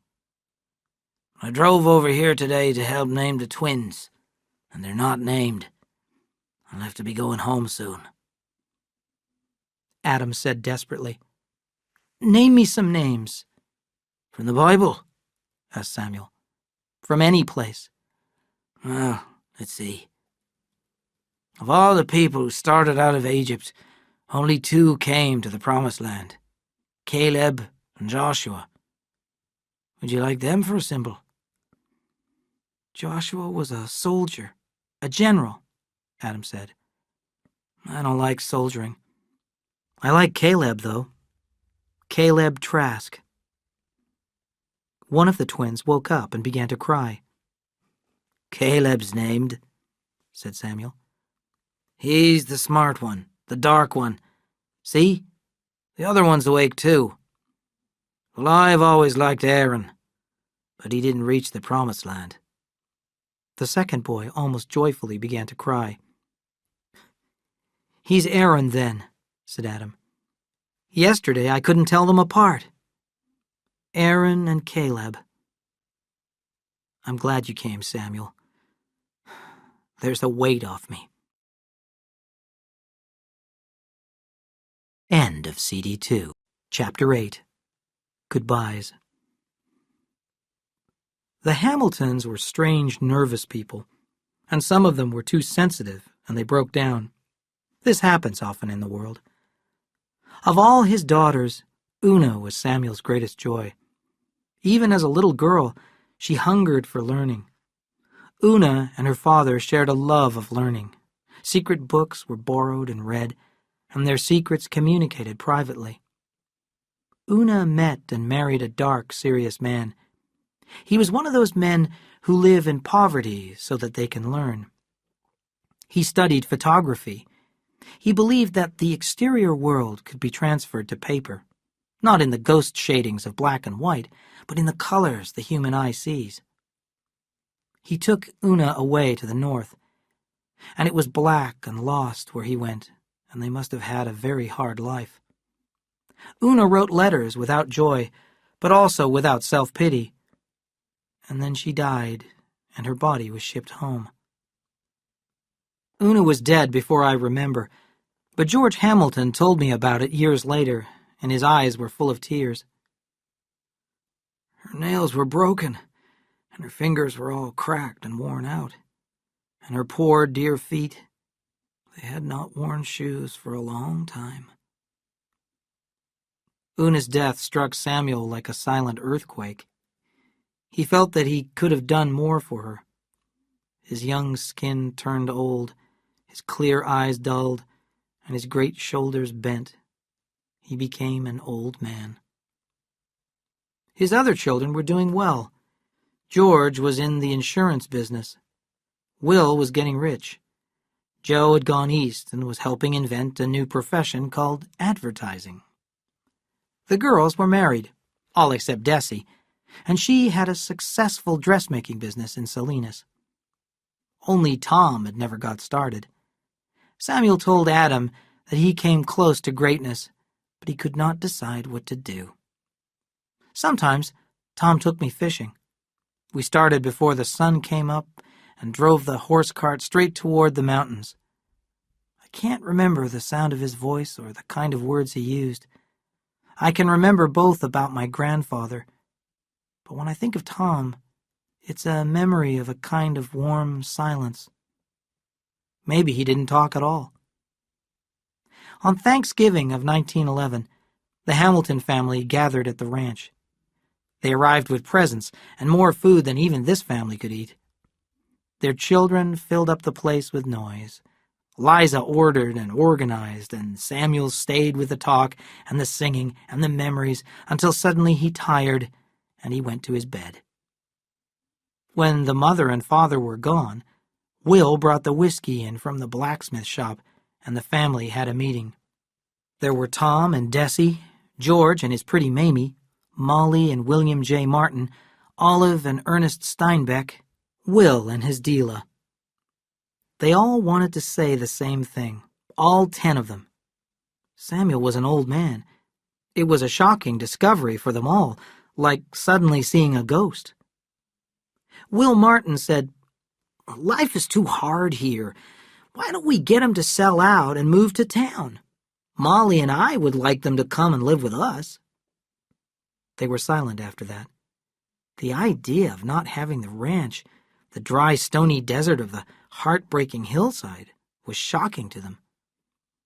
Will Hamilton said, "No, he will never sell the ranch.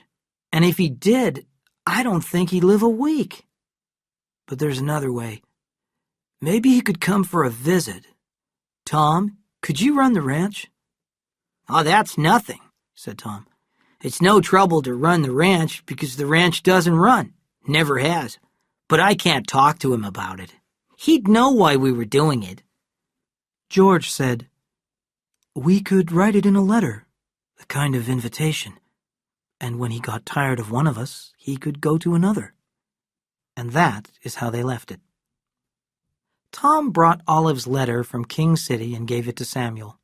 Samuel went into the kitchen where Liza was cooking, then came back outside where Tom was waiting. "Tom, do you think you could look after the ranch if your mother and I took a little trip? Ollie wants us to stay with her for a while in Salinas." "Sure," said Tom. "How long do you plan to be gone?" Samuel's blue eyes looked into his. "Tom, my son, if you have a secret with your brothers and sisters, I don't mind."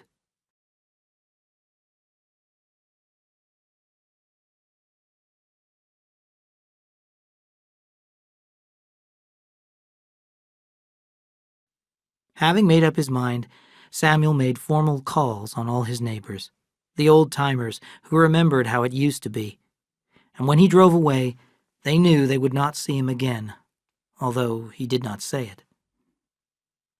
He saved his visit to the Trask place for last. He had not been there for months. Adam was not a young man now. The boys were 11 years old.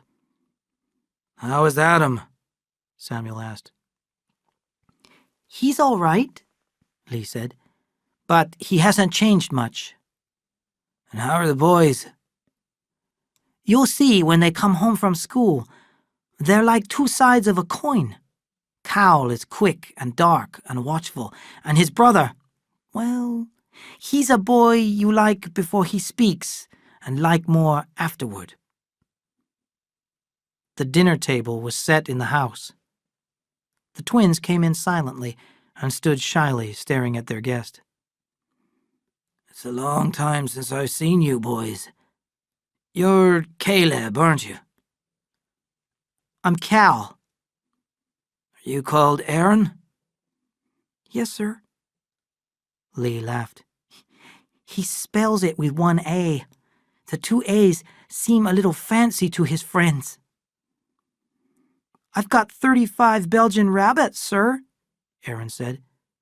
Would you like to see them? I've got 8 newborns, just born yesterday. "I'd like to see them, Aaron." Samuel's mouth turned up a little at one corner. "Cal, don't tell me you're a gardener." Lee's head turned quickly, and he inspected Samuel. Don't do that, he said nervously. Cal said, Next year my father is going to let me have part of the flatland.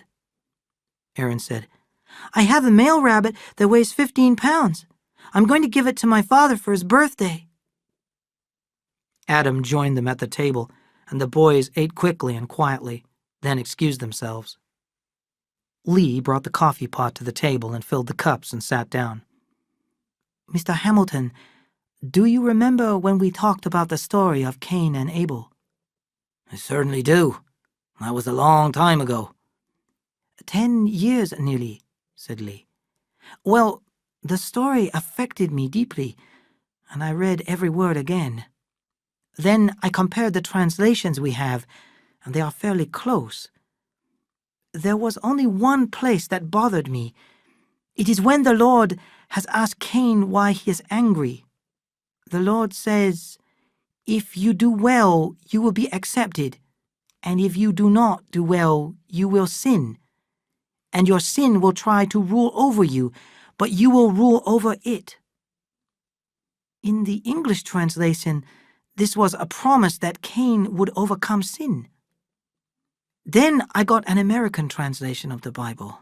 It says, rule over sin. Now this is very different.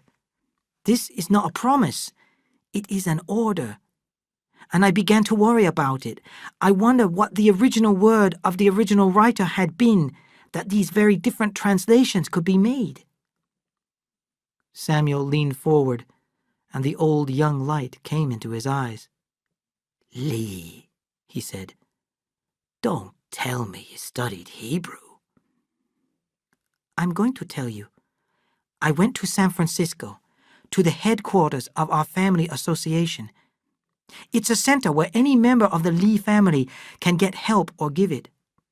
I went there because in our family there are a number of ancient men who are great thinkers. I respectfully told one of these wise men about my problem, read him the story, and told him what I understood from it. The next night, 4 of them met and called me in. We discussed the story all night long. Lee laughed. I guess it's funny, he said. Can you imagine 4 old gentlemen, the youngest is over 90 now, beginning the study of Hebrew? They hired a teacher, exercise books, grammar, vocabulary, simple sentences. Every 2 weeks, I went to a meeting with them, and in my room, I covered pages with writing. I bought every known Hebrew dictionary, but the old gentlemen were always ahead of me. After 2 years, we felt we could approach the story of Cain and Abel. My old gentleman thought that these words were very important too. You will rule over sin and rule over sin. And this was the gold from our mining. You may. Samuel said. "It's a wonderful story, but why are these words so important?" Don't you see, Lee cried. The American translation orders men to triumph over sin. Many millions of people obey this because it is an order. The English translation makes a promise in "you will," meaning that men will surely triumph over sin. And there are many millions who believe that they will overcome sin even without trying. But the Hebrew word that translates as "you may" gives a choice. A man can choose whether or not to fight against sin and to win. And that choice makes a man great. Adam said, "I don't see how you could cook and raise the boys and take care of me and still do all this." Neither do I, said Lee. But I feel that I am a man because of those two words. You may. It's my choice. Lee and Adam walked out to the barn with Samuel to say goodbye. Samuel said, "Do you like your life, Adam?" "Of course not. If I had a medicine that might cure you and also might kill you, should I give it to you?" Lee said, "Be careful, Mr. Hamilton. Be careful." "Adam, do you want the medicine?" Samuel said. "Yes.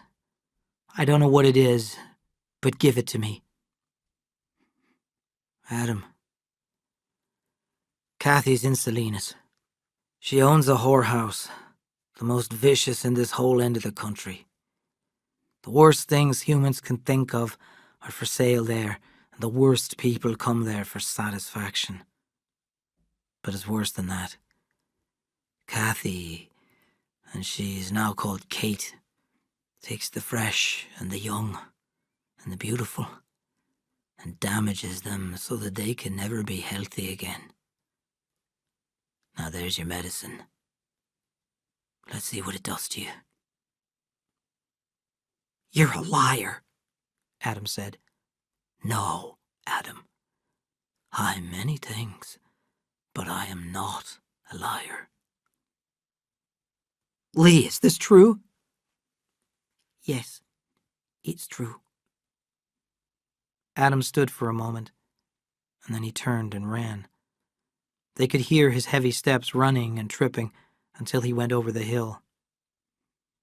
Your medicine is like poison, said Lee. I know. But I chose to tell him, and I forced him to choose to live or to die. Now it's time to go, Lee. Goodbye, Samuel, Lee said. He turned and looked after the cart, and on the hill he saw old Samuel against the sky, his white hair shining with starlight. Chapter 9. Freedom. It was a dirty, windy evening, and Castroville Street was deep in sticky mud. Adam had his instructions. He counted 2 houses and nearly missed the third, so high were the bushes in front of it. The paint had long disappeared from the walls, and no work had ever been done on the garden. He slowly opened the gate and went up the shaky steps onto the dark porch. The front door opened, and a soft voice said, "Won't you come in?" The reception room was not well lit, but Adam could see the shine of polished furniture and gold picture frames. He had a quick impression of richness and order. The soft voice said, "Do we know you?" "No, you don't." "Who sent you?" The girl was dressed in black, and her face was sharp, pretty and sharp. "A man at the hotel." "Sit down over here. You did come here for something, didn't you? If you tell me what you want, I'll tell the right girl." "I want to see Kate," Adam said awkwardly. "Does she know you?" I don't know. He felt his courage going. Would you tell her that Adam Trask wants to see her? She'll know then whether I know her or not. I see. Well, I'll tell her. She moved silently to a door on the right and went in. Kate sat in a chair behind a desk in her room. She was still pretty and blonde. Her mouth was little and firm, but her cheeks and shoulders had become round. Only her hands had aged, and they were lean and spotted with brown. Her waist was narrow, but her legs and feet had thickened. She was dressed severely in a black dress with long sleeves, and the only contrast was a cloud of white lace at her wrists and throat. There's a new one, a stranger, said the girl in black. He says his name is Adam Trask. Kate sat still as if she held her breath. Bring him to me, she said. When the girl had gone, Kate opened the right-hand drawer of her desk and took out a gun. She checked that it was loaded, put it on her desk, and put a piece of paper over it. She turned off one of the lights and sat back in her chair. A knock came on the door. Here he is, said the girl, and closed the door behind Adam. He glanced quickly about before he saw Kate sitting so quietly behind the desk. He stared at her, and then he moved slowly toward her. Her eyes, cold and expressionless, remained on his eyes. Adam saw her hair, her scar, the loose skin at her throat, her arms and shoulders. He sighed deeply. Kate's hand shook a little. She said, "What do you want?" Adam sat down in a straight chair beside the desk. He wanted to shout with relief, but he said, "Nothing now. I just wanted to see you. Sam Hamilton said you were here." The moment he sat down, the shake went out of her hand. Hadn't you heard before? No, I hadn't heard.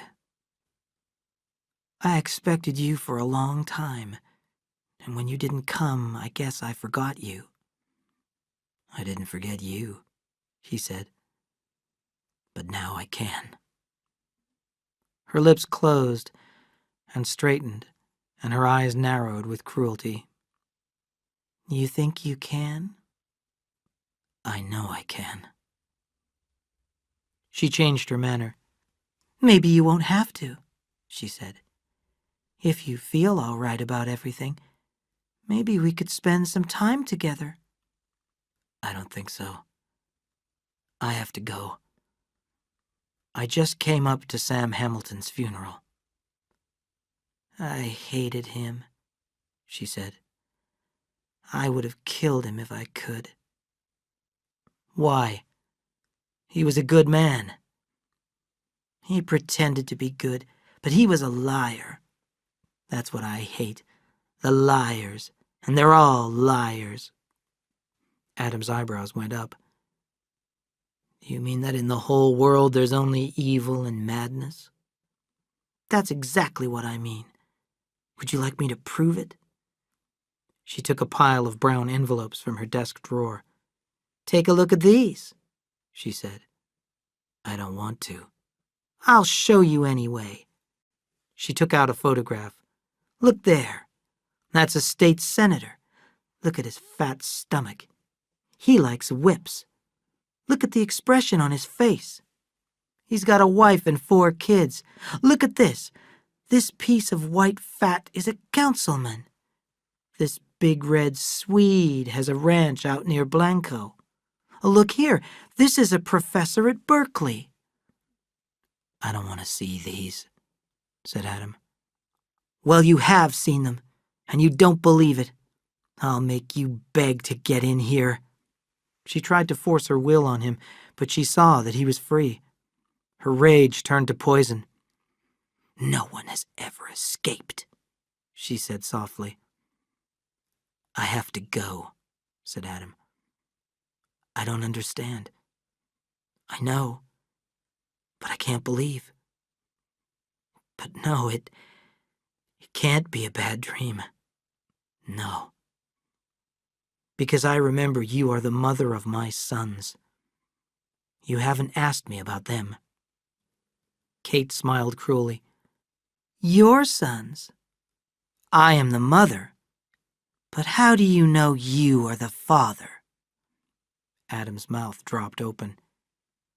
Kathy, what do you mean? "My name is Kate," she said. Listen, my darling, and remember. How many times did I let you come near enough to me to have children? Once. "You were hurt," he said. You were terribly hurt. She smiled at him sweetly. I wasn't too hurt for your brother. "My brother? Charles?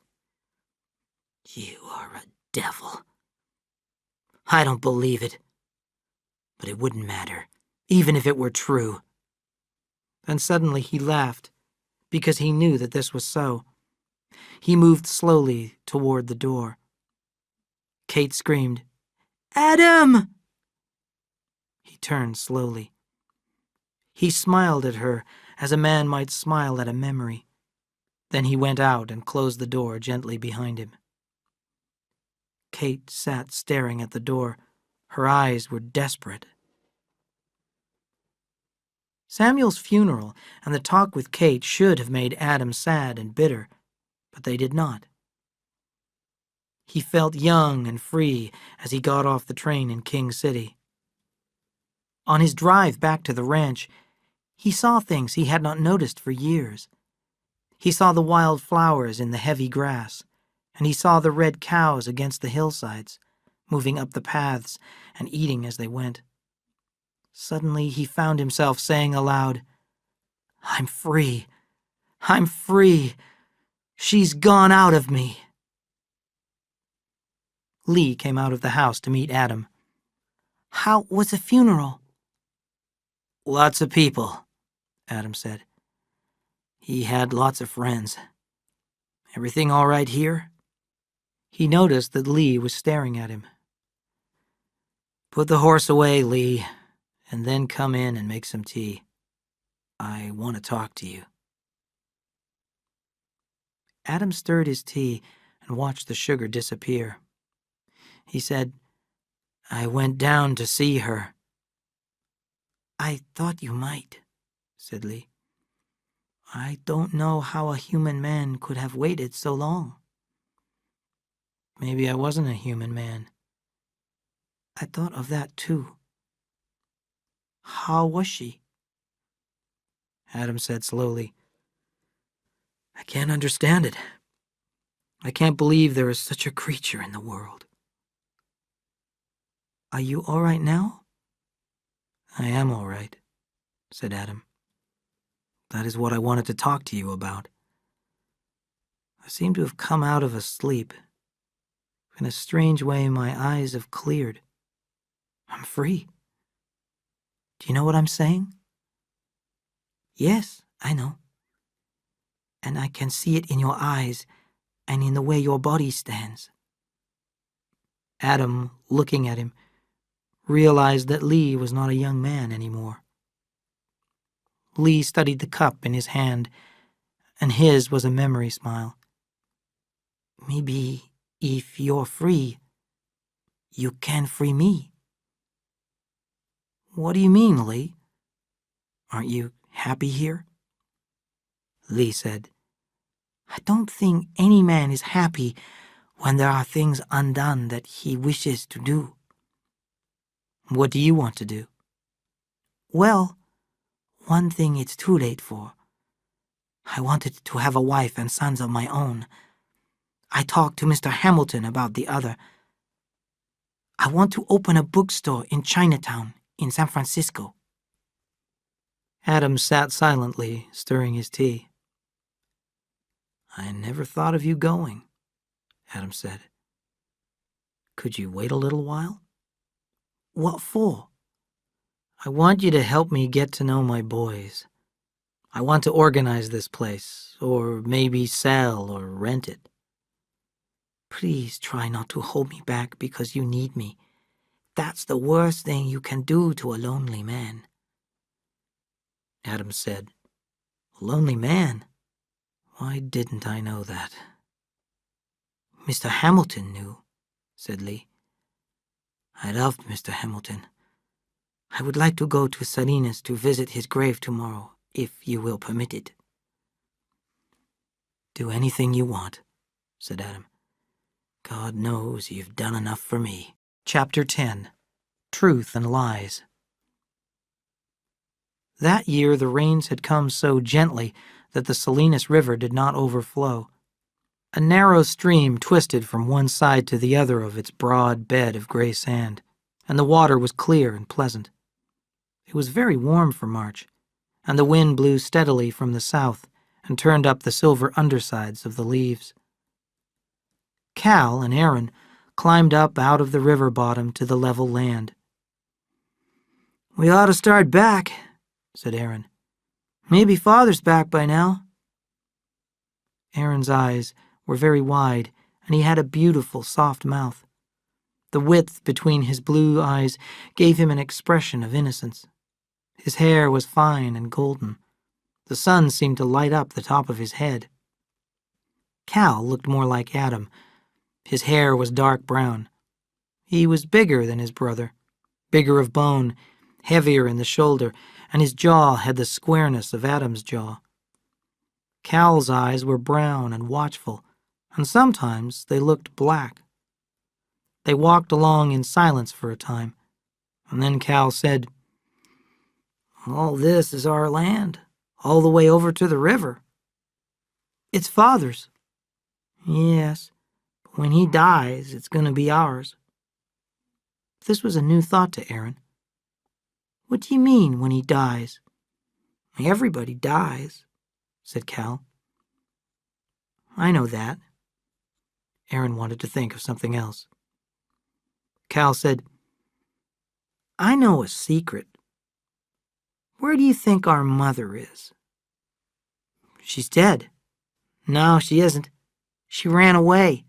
I heard some men talking. I don't believe it, said Aaron. They were liars. Father said she was in heaven. Cal said quietly, Pretty soon I'm going to run away and find her. I'll bring her back. Don't you think she's in heaven? And when Cal did not answer, Why would she want to run away? Maybe because she didn't like us. Through his gathering tears, Aaron could see his brother's eyes, hard and reasonable. There were no tears in Cal's eyes. Cal felt pleasantly excited. He had found a secret tool to use for any purpose he needed. He studied Aaron, saw his trembling lips, but he noticed in time the narrowed eyes. Aaron would cry, but sometimes, pushed to tears, Aaron would fight too. And when Aaron cried and fought at the same time, he was dangerous. Nothing could hurt him, and nothing could stop him. Cal put his new tool away. He could bring it out any time, and he knew it was the sharpest weapon he had found. He would inspect it at his leisure and judge when and how much to use it. He made his decision almost too late. Aaron leaped at him and hit him in the face with his open hand. Cal jumped back and cried, I was just joking. Honest, Aaron, it was only a joke. Aaron stopped. Pain and puzzlement were on his face. I don't like that joke, he said. Cal came close to him and put his arm around him and kissed him on the cheek. I won't do it anymore, he said. The boys walked silently for a while. Aaron said, Did you really hear those men? Maybe I only thought I did, Cal said quickly.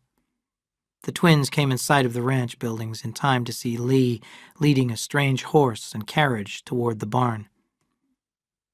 "Who's here?" said Cal. "Just some people going by," said Lee. "They were looking for the Long Ranch. Your father's back from Salinas. You'd better go in." The two looked down shyly as they entered the living room. There was a man in city clothes and a woman in the fanciest clothes they had ever seen. Her coat and hat lay on a chair beside her, and she seemed to the boys to be entirely dressed in black silk and lace. But that was not all. Beside the woman sat a girl, a little younger maybe than the twins, but not much. She wore a wide blue sun hat with lace around the front and a flowery dress. The boys could not see her face because of the sun hat, but her hands were folded in her lap, and it was easy to see the little gold ring she wore on her third finger. "These are my boys," their father said. "They're twins. That's Aaron, and this is Caleb. Boys, shake hands with our guests, Mr. and Mrs. Bacon and their daughter Abra." Aaron shyly held out his hand to the little girl with the hidden face, but nothing happened. Her hand was held out, but it did not move towards his. There was a long silence. Then he heard his brother laugh. Aaron reached out and grabbed her hand and pumped it up and down 3 times. It was as soft as a handful of flowers. He felt a pleasure that burned him. "Children, go outside and play," Mrs. Bacon said. Abra and Cal and Aaron went out and stood side by side on the small covered porch. Cal demanded, "How old are you?" 10, almost 11. "Oh," said Cal. "We're 11, almost 12. Abra pushed her sun hat back. She was pretty, with long dark hair. One day her nose would be sweet and turned up, where now it was still like a button. But 2 features would be with her always. Her chin was firm, and her mouth was as sweet as a flower, very wide and pink. Her green eyes were intelligent and completely fearless. "You can come here and play if you like," said Cal boldly. "I live in Salinas," Abra said, in such a tone that they knew they were dealing with a superior being who had no time for rural pleasures. Abra saw that she had crushed them, and while she knew the weaknesses of men, she still liked them, and besides, she was a lady. "Sometimes when we are driving by, I'll come and play with you. A little," she said kindly, and both boys felt grateful to her. Now Abra felt warmer toward the boys. She noticed their thin, washed-out clothes and remembered the children's stories she had read. "You poor children," she said. "Does your father beat you?" They shook their heads. They were interested, but puzzled. "Is your mother mean to you?" "We don't have a mother," said Aaron. "Our mother's dead." His words destroyed the story she was writing, but immediately supplied her with another. "Little motherless orphans," she said sweetly. "I'll be your mother. I'll hold you in my arms and tell you stories." "We're too big," said Cal. "You'd fall over." Abra turned away from his cruelty. Aaron, she saw, was entering into her story, and he seemed to be imagining that he was in her arms. Abra looked at his sunny hair and at his eyes that seemed so near to tears, and she felt the beginning of love.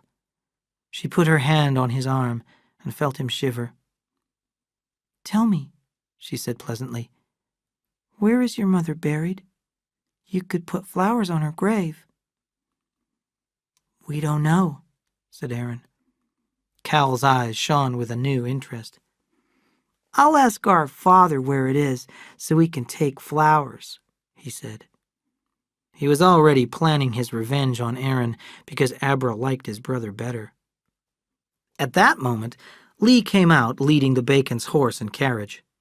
Mrs. Bacon called, "Hurry, Abra, we're going." Lee and Adam and the twins watched them until they were out of sight. At the supper table, the boys discovered the change in their father.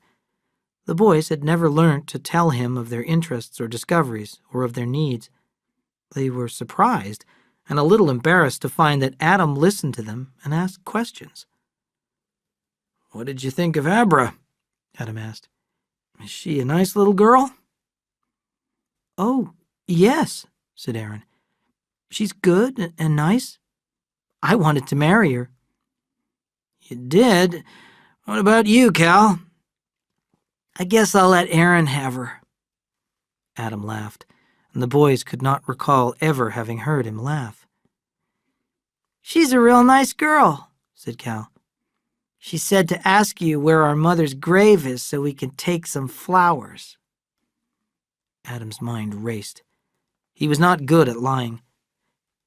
"I wish we could do that, but I have to tell you, she's buried on the other side of the country, where she came from." Cal was disappointed by this answer, but he was not sure why. Adam quickly changed the subject. "Mr. Bacon made a suggestion this afternoon," he began. "He said it would be better for you if we moved to Salinas, where there would be lots of other children to play with." The thought shocked the twins. Cal asked, "How about here?" "Well, we'd keep the ranch in case we want to come back," said Adam. Aaron said, "Abra lives in Salinas." That was enough for him.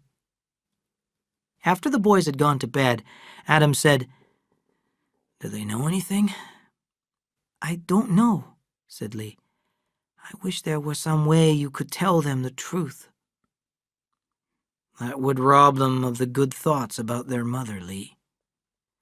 "But there's another danger. What will we do if they find out the truth? A lot of people know, but that's not the worst danger." "What do you mean?" asked Adam. "It's the lie I'm thinking of," said Lee.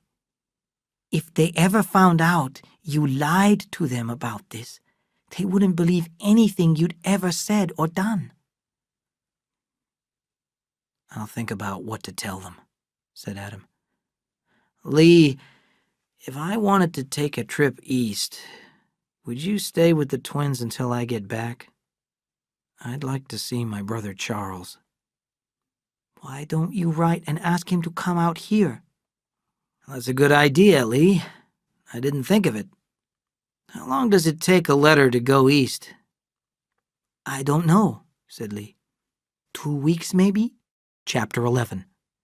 Bad News, Good News. After his first letter to his brother in over 10 years was mailed, Adam became impatient for an answer. When it finally came, the left-hand corner of the envelope had printed on it Bellows and Harvey, attorneys at law, and their address was Adam's hometown in Connecticut. He read the letter very slowly, then took a deep, full breath and released it slowly. "My brother Charles is dead," he said. "I'm sorry," said Lee. Cal said, "Is he our uncle?" "He was your Uncle Charles." "I wish I knew him before he was dead," said Aaron a little sadly. "Was he nice?" "Very nice," said Adam. "He was my only brother, just like Cal is your only brother." Cal asked, "Was he rich?" Adam said firmly, "At a time of death, it isn't a nice thing to talk about money. We're sad because he died." "How can I be sad?" said Cal. "I never even saw him." Lee covered his mouth with his hand to hide a smile. Adam looked back at the letter. "As attorneys for your brother, it is our pleasant duty to inform you that he built up a large fortune through hard work and judgment, which in land and cash is in excess of $100,000. His will, which was prepared and signed in this office, will be sent to you at your request. By its terms, it leaves all money and property to be divided equally between you and your wife." That evening after dinner, Adam took the letter from his pocket and put it on the table. "Lee, I want you to read this, to read it carefully, and then I want to talk about it." Lee read the letter slowly, then half closed his eyes. "Under the terms of the will, your wife inherits over $50,000. That's a lot of money. Quite a lot of good or evil could be done with it. Would your brother, if he knew where she is and what she is doing, want her to have the money?" "My brother would not want that," said Adam, and then he remembered the girls upstairs in the hotel and Charles's regular visits. "Well, consider this," said Lee. "She couldn't claim the money without your help, but maybe she'd do something good with it." Adam shivered as he thought of the brown envelopes in Kate's desk. "No, she wouldn't," he said. "She said she could destroy the reputations of many men in Salinas. I don't know what to do. I'll have to give it a lot of thought." "You don't have any choice, do you?" said Lee. "You'll do what you were taught to do when you were young. You'll give your wife the money because it's the right thing to do, and the fact that she's a whore in Salinas won't change a thing." Adam got to his feet. His face was angry. "You are disrespectful now that you've decided to go away," he cried. "I haven't decided what to do about the money." Lee shook his head and went out. Cal crept quietly down the dark hall and into the bedroom where his brother was sleeping. He wished with all his heart that he had not stood listening at the hall door. Adam stayed in his room all the next morning and then went to find Lee, who was working in the garden. "I guess I was stupid," he said. Lee leaned on his shovel and regarded him quietly. "When are you going?" he asked. "I thought I would catch the 2:40 train. Then I can get the 8 o'clock back." It was 4:15 when Adam climbed the crooked steps and knocked on the weather-beaten door of Kate's place. Kate sat at the end of the dining room table with an account book open before her. Her dress was severe, and she rolled a yellow pencil restlessly in her fingers. She looked coldly at Adam as he stood in the doorway. "What do you want now?" she asked. Adam did not reply. He walked to the table and laid the letter in front of her. Kate read the letter quickly. "What do you want me to do about it?" Adam pointed to the address on the letter. "Why don't you write down the address and get in touch with them yourself?" "What have you told them about me?" "Nothing," said Adam. "I wrote to Charles and said you were living in another town, nothing more. He was dead when the letter got there. The letter went to the lawyers." "You can't say we've been divorced. We haven't been." "I don't intend to." "Give me $45,000 in cash and you can keep the rest." "No." "What do you mean, no? You can't bargain." "I'm not bargaining. You have the letter and you can do what you want." "Adam, you're a fool. If you'd kept your mouth shut, nobody would ever have known I was alive." "I know that." "You know it? Did you think I'd be afraid to claim the money?" Adam said patiently, "I don't care what you do." She smiled coldly at him. "You don't, huh?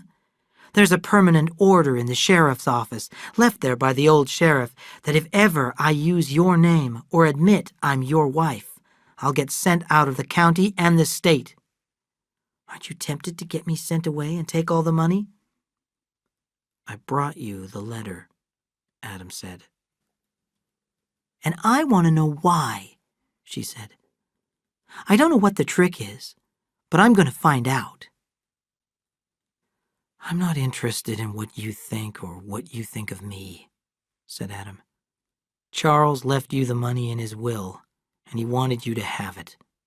It isn't mine. I'll find the trick. I'll find it, Adam said. I guess you can't understand it. There are so many things I don't understand. I don't understand how you could shoot me and abandon our sons. I don't understand how you or anyone else could live like this. He stood up and walked toward the door.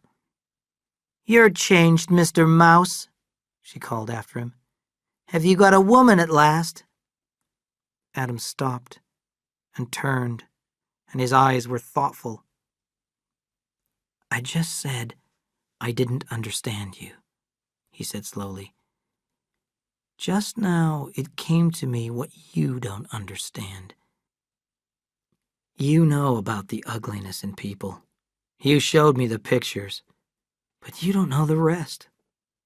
Adam went on, astonished at his own thoughts. You don't believe I brought you the letter because I don't want your money. You don't believe I loved you. Kate laughed loudly at him. What a sweet dreamer is Mr. Mouse. Tell me how to live my life, Mr. Mouse. No, I won't, because I know there's a part of you missing. Some men can't see the color green, but they may never know they can't. I wonder if you ever feel that something invisible is all around you. It would be terrible if you knew it was there and couldn't see it or feel it. Kate pushed back her chair and stood up. She hid her tightly closed fists in the folds of her skirt and tried to keep the anger out of her voice. If there are things I can't see, don't you think they're dreams manufactured in your own sick mind? No, I don't, said Adam. No, I don't. And I don't think you do either. He turned and went out and closed the door behind him. Kate sat down and stared at the closed door. She was not aware that her fists beat softly on the white tablecloth, but she did know that the square white door was softened by tears, and that her body shook with something that felt like rage and also felt like sorrow. End of CD 3, Chapter 12. Two Sides of a Coin. A child may ask, what's the world's story about? And a grown man or woman may wonder, what way will the world go? How does it end? I believe there's one story in the world, and only one, that has inspired and frightened us. Humans are caught in their lives, in their thoughts, in their hungers and ambitions, in their greediness and cruelty, and in their kindness and generosity too, in a net of good and evil. There is no other story. A man will have only one question left at the end of his life. Was it good or was it evil? And all novels, all poetry, are built on the never-ending contest in ourselves between good and evil. Lee helped Adam and the two boys move to Salinas, unpacked, and saw the family settled. Then, one evening, he waited until the boys had gone to bed to speak to Adam. Adam understood his intentions and spoke first. "When do you want to go?" he asked. "As soon as possible. I'm afraid I might lose my purpose if I don't go soon. Maybe I'd better go tomorrow." 6 days later, Lee came back on the 10:40 train and let himself in with his own key. Adam was in the kitchen cleaning a burnt black frying pan. "Lee," he cried, "is anything the matter? What happened to you?" "Nothing happened to me," said Lee. "I got lonely, that's all. Isn't that enough? How about your bookstore? I don't want a bookstore. I think I knew it before I got on the train. Then that's your last dream gone. I'm glad, he said. Adam, I am extraordinarily, unbelievably glad to be home. I've never been so lonely in my life. Cal and Aaron were amazed by the size of the West End school after their background in a one-room country school. But after a few days, they could not remember ever having gone to any other school. Everyone who saw the twins remarked on their difference from each other and seemed puzzled. Cal was growing up dark-skinned, dark-haired. He was quick and sure and secretive. Even though he may have tried, he could not hide his cleverness. No one liked Cal very much, but everyone feared and respected him. Although he had no friends, he took up a position of leadership in the schoolyard. Aaron was loved by all. He seemed shy and delicate. His pink and white skin, golden hair, and wide-apart blue eyes caught attention. In the schoolyard, his prettiness caused some difficulty until the boys discovered that he was a completely fearless fighter, particularly when crying. On the first day of school, Aaron followed Abra to the white gate of her yard. "What do you want?" she said. "I guess it will be a long time before we can get married," Aaron said. "Not so long," Abra said. Aaron followed her as she walked to the end of the street and turned into a field. On the edge of the field stood a tree with long, thin branches that hung down nearly to the ground. Abra parted the branches like a curtain and went into the house of leaves. You could see out through the leaves, but inside it was warm and safe. "We'll have a house together sometime," said Aaron, "but that will be a long time." "Don't worry about long times," said Abra. "This is a kind of house. We can play like we live here while we're waiting. And you will be my husband, and you can call me wife. It'll be like practicing." Aaron said suddenly, "While we're practicing, maybe we could do something else." "What?" "Maybe we could pretend like you're my mother." "That's easy," she said. She put a soft tone in her voice and said, "Come on, my baby. Put your head in Mother's lap. Come, my little son. Mother will hold you." She held his head, and without warning, Aaron began to cry and could not stop. Abra stroked his cheek and wiped the flowing tears away with the edge of her skirt until very slowly he stopped. Aaron sat up and said almost angrily, "I hardly ever cry unless I'm mad. I don't know why I cried." The sun was gone behind the tree.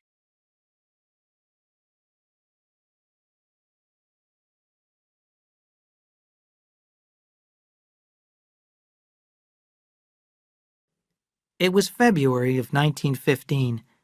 The Trasks were comfortable in Salinas. Lee, after he had given up his dream of opening a bookstore, built a home for himself. He bought a bed and a desk and unpacked his books, put a soft carpet on the floor and pictures on the walls. He placed a big armchair under the best reading lamp he could find. Lee also spent Adam's money, and Adam gave him no opposition. A gas stove came into the house, and electric wires, and a telephone. He bought new carpets, a gas water heater, and a large icebox. In a short time, there was hardly a more comfortable house in Salinas. The new icebox fascinated Adam. He bought a textbook on refrigeration and began to study it. He visited the ice factory that made ice for the few houses in Salinas that had iceboxes and for the places that sold ice cream. The truth was that Adam needed work. He came out of his long sleep needing to do something. Adam was walking back from the ice factory when he saw Will Hamilton. "I'd like to talk to you about an idea I had," he said. "You might give me an opinion. You're a businessman." "Of course," said Will. "Anything I can do." "The whole country's changing," Adam said. "People aren't going to live the way they used to. Do you know where the biggest market for oranges in the winter is?" "No. Where?" "New York City. Now, in the cold parts of the winter, don't you think people want fresh vegetables in the winter? Like peas and lettuce and tomatoes?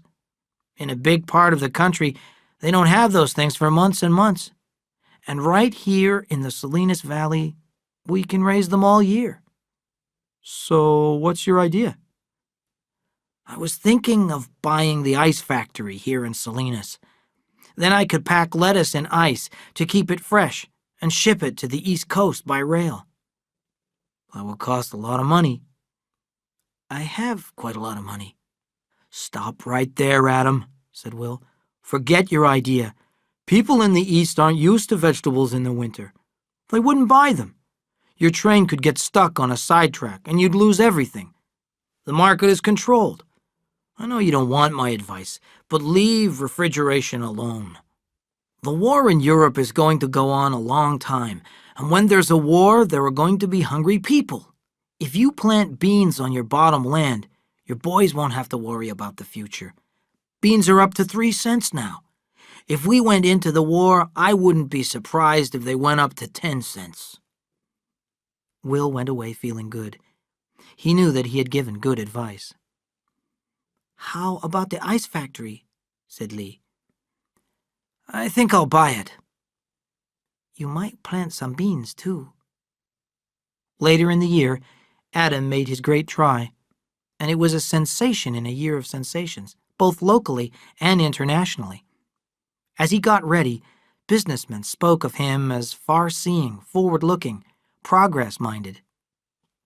The 6 cars full of lettuce packed in ice were decorated with big signs which said Salinas Valley Lettuce, but no one wanted to invest in the project. The idea looked good. The lettuce would be sold to agents in New York at a fine price. If it was a success, many businessmen would put money in. Even Will Hamilton wondered whether he had not been wrong with his advice. If the series of events had been planned by an all-powerful and unforgiving enemy, it could not have had more effect. As the train came into Sacramento, a snowslide closed the Sierras for 2 days, and the 6 cars stood on a sidetrack while their ice melted. On the 3rd day, the train crossed the mountains, and that was the time for unusually warm weather throughout the Middle West. In Chicago, there was a confusion of orders. No one's fault, just one of those things that happen, and Adam's 6 cars of lettuce stood in the yard for 6 more days. What arrived in New York was 6 carloads of terrible mess, and it cost a lot just to get rid of it. Adam read the telegram from the agents and settled back in his chair with a strange smile. Cal and Aaron heard the reaction in Salinas. Adam was a fool. It took experience to be a businessman. People who inherited their money always got into trouble. The twins felt Adam's failure very deeply. They were 15 years old, and they had known so long that they were sons of a wealthy man that the feeling was hard to lose. And the high school group cruelly began to refer to the boys as Aaron and Cal Lettuce, or simply Lettuce Head. Aaron still had Abra to comfort him, but Cal was alone. For a very short time, he tried to join them, but they did not want him. He was jealous and tried to attract the girl to himself and failed. Cal felt restless and began to walk the streets late at night. On his walks, he often recalled the conversation between Lee and Adam he had heard on the ranch. He knew that his mother was not dead, and he wanted to dig out the truth.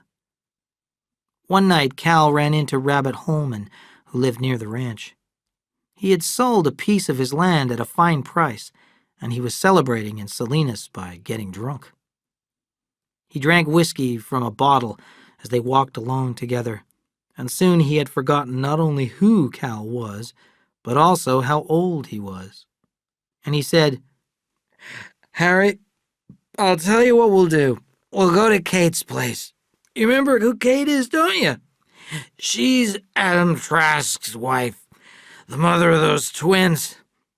I'll never forget the time she shot him in the shoulder and ran off. They went through the dusty yard and up on the unpainted porch.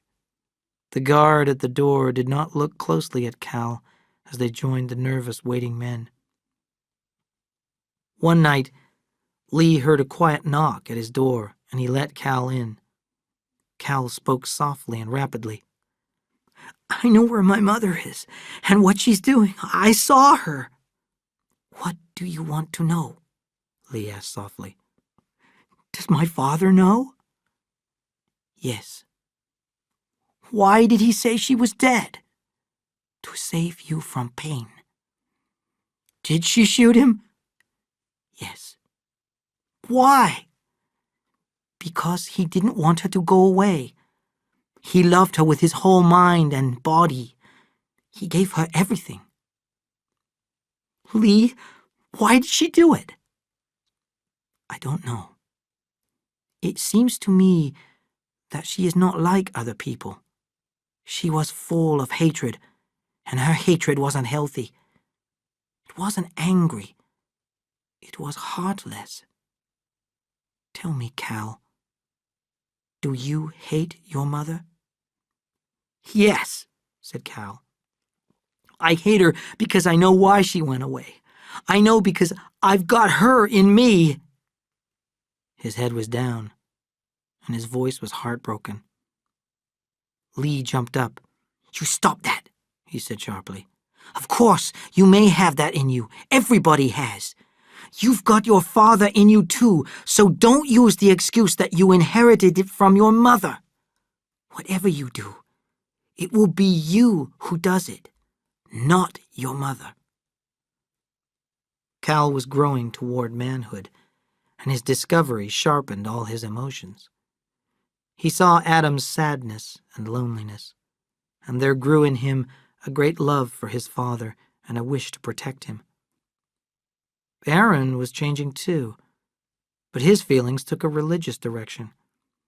He joined the church and spent many hours with the minister, Mr. Rolfe, a young man with no experience of the world. Aaron's religion inevitably took a sexual turn. He spoke to Abra about his decision to become a minister and never to marry. Abra, in her wisdom, agreed with him, feeling and hoping that this phase would pass. She wanted to marry Aaron, but for the moment, she did not speak of it. Aaron naturally tried to work on Cal. First, he prayed for him silently, then tried to persuade him to change his ways. Cal thought he was unbearably full of his own goodness and told him so. It was a relief to both of them when Aaron stopped trying to save his brother's soul. Chapter 13. Sons and Brothers. Cal gave himself the task of learning all he could about Kate so that he could protect his father. He reasoned that what she could do before, she could do again. A known enemy is less dangerous, less able to surprise. Sometimes in the afternoon, he lay hidden in the tall grass across the street, watching Kate's place. He found that she came out every Monday at 1:30. One Monday, she turned in at her gate as usual. Cal waited a moment, then walked past the house. Kate was waiting in the yard. She said to him coldly, "This isn't the first time you've followed me. What do you want?" Cal froze in his steps and stared at her, and he realized that Aaron had the same wide-apart blue eyes and the same color of hair. He lowered his head. Nothing, ma'am. You won't tell me, will you? Cal heard his own speech with amazement. You're my mother. And I wanted to see what you're like. What? What is this? Who are you? I'm Cal Trask. She looked at him closely, and a faintly remembered picture of Charles leaped into her mind. Suddenly she said, "Come with me." Cal followed her into the house, down a hall and into her room. Then she opened a new door cut in the wall at the end of her room and went into a box of a room with no windows and no decorations. Its walls were painted a dark gray, and there was a solid gray carpet on the floor. The only furniture was a huge armchair and a covered floor lamp that gave out a weak circle of light. "Come in and bring that chair with you," she said. "Close the door." Kate sat down in the armchair and carefully removed her gloves. The fingers of both hands were bandaged. "Don't stare," she said angrily. "It's arthritis." "Oh, so you want to see, do you?" She unwrapped the bandage from her right hand and held her crooked fingers under the low light. "There, look!" she cried out in pain as she wrapped the bandage loosely. "You'll probably get it. My grandmother had it, and my mother was just beginning to get it." She stopped. The room was very silent. "I saw you looking at this room," she went on. "The light hurts my eyes. I come here to rest." She settled back in her chair. "How's your father?" "I don't want to talk about him." "Oh, no? You like him then?" "I love him," said Cal. "Why'd you shoot my father and run away from us?" Kate looked at him, and her eyes were cold and shallow. "Because he tried to stop me from going. When I was hurt, all broken up, he took me in and he looked after me, cooked for me. He tried to tie me down by making me grateful. But nobody can hold me. I waited until I was strong, and then I broke out." A kind of realization came over her. "Maybe you're like me. Why wouldn't you be?" Cal shook his head. "I'm going," he said happily. "What Lee said is true. I was afraid I had you in me." "You have," said Kate. "No, I haven't. I'm my own person. If I'm mean, it's my own meanness, and I don't think the light hurts your eyes. I think you're afraid." "Get out," she cried. "Go on, get out." "I'm going." He walked to the door. "I don't hate you," he said, "but I'm glad you're afraid." He went out and banged the door behind him. Kate sat back in her chair and thought suddenly of the only person who had ever made her feel this fear and hatred. It was Samuel Hamilton, with his white beard and his laughing eyes that looked underneath her skin. Cal's words kept repeating themselves over and over in her head. "I think you're afraid." With her bandaged hand, she pulled out a fine chain which hung around her neck inside her dress. On the chain were 2 safe deposit box keys, a gold watch with "To See with All My Heart" from A on the back, and a little steel tube with a ring on the top. Very carefully, she unscrewed the top from the tube and shook out a capsule. She held the capsule under the light and saw the white powder inside. 6 grains of morphine, more than enough. Very gently, she slid the capsule into its tube, screwed on the cap, and dropped the chain inside her dress. The nation moved little by little toward war. Business improved, and prices began to rise. Little groups of British purchasing agents traveled around the country in their uniforms, buying food and cloth and metals and chemicals. One of the things they bought was beans, because beans are easy to transport, and they do not spoil, and a man can live on them. Beans were 12.5 cents a pound, and hard to find. and farmers wished they had not agreed to sell their beans for 5 cents a pound 6 months ago. Cal walked to school with Aaron. "How would you like to leave school and go back to the ranch?" said Cal. "What for?" "We can make some money for Father." "I'm going to college. I wish I could go now. Everybody is laughing at us because of the lettuce. I want to get out of town, but I don't know if there's enough money for college." Cal said, "If you worked hard, you could take entrance examinations next summer and go in the fall." Aaron swung around. "I couldn't do it." "I think you could," said Cal. "Mr. Rolfe could help you." Cal thought for a moment. "Tell you what, I'm going to try and make some money. If you pass your examinations a year early, I'll help you through college." "You will?" "I'll go and see the principal right away." After supper that night, Cal said, "Father, would you mind if I went down to the ranch Friday afternoon?" Adam turned in his chair. "What for?" "I just want to see. Just want to look around." "Thinking seriously of going into farming?" asked Lee. "I might, if you'd let me take it over. I'd farm it, Father." "Oh, we'll see," said Adam. "You might want to go to college." When Cal started for the front door, Lee followed and walked out with him. "Cal," he called, "I've got $5,000 if you ever need it." "Why would I need it?" "I don't know," said Lee. One Saturday morning, Cal came into Will Hamilton's office in his car showroom. Seeing Will's puzzled look, he said, "I'm Cal Trask." "Oh, sure. You're getting to be a big boy. I suppose you'll be going into business soon." "Yes, sir. I thought I might run the ranch when I get out of high school." "Oh, there's no money in that," said Will. "Farmers don't make money. It's the man who buys from him and sells." "Would you give me some advice?" Cal asked. Will felt pleased. He looked at the dark-faced boy, and he liked him. "If I can, I'll be glad to. What do you want to know?" Cal said, "I want to make a lot of money. I want you to tell me how." "Everybody wants that," Will said. "What do you mean by a lot of money?"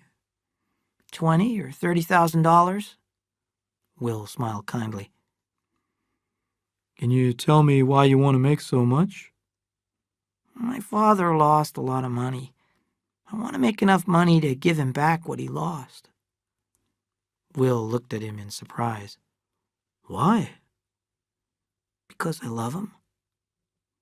Will felt a sudden warmth toward this boy. Will understood him, felt him, sensed him, recognized him. This was the son he should have had, or the brother. "Listen, you have a brother. Does your father like him better than you?" "Everybody loves Aaron," said Cal calmly. "One more question," he said, "and I won't mind if you don't answer it. Is it possible that you're trying to buy your father's love?" "Yes, sir, it is." "That's all I want to ask," said Will. He looked straight ahead. "Cal, do you want to be partners with me?" "Yes, sir." "I don't like to take a partner without money."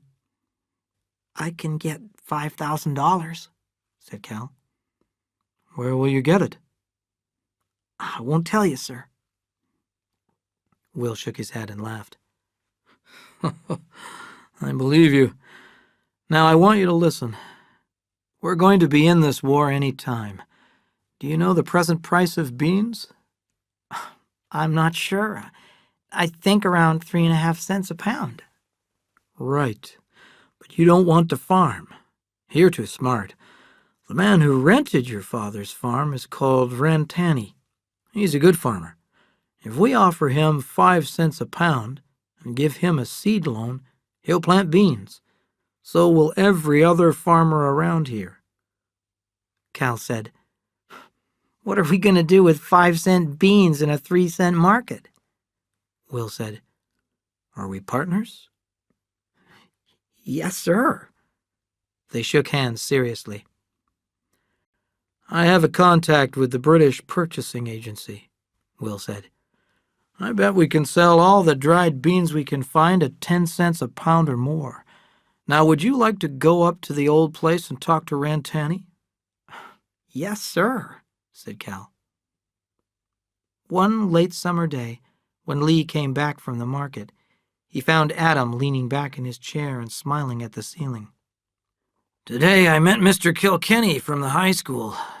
Do you know what Aaron is doing? No, said Lee. He's covered all next year's work. He's going to take examinations for college and save a year. What do you think of that? Remarkable, said Lee. But why does he want to save a year? Because he's ambitious, said Adam. I didn't know anything about it. I'm proud of him, Lee. I wish Cal had some ambition. Maybe he has, said Lee. Maybe he has some kind of a secret, too. Just think, said Adam. When Aaron tells us we ought to have a present for him. A gold watch? Said Lee. That's right. I'm going to get one and have it ready. Adam waited impatiently for Aaron to bring news of his examinations.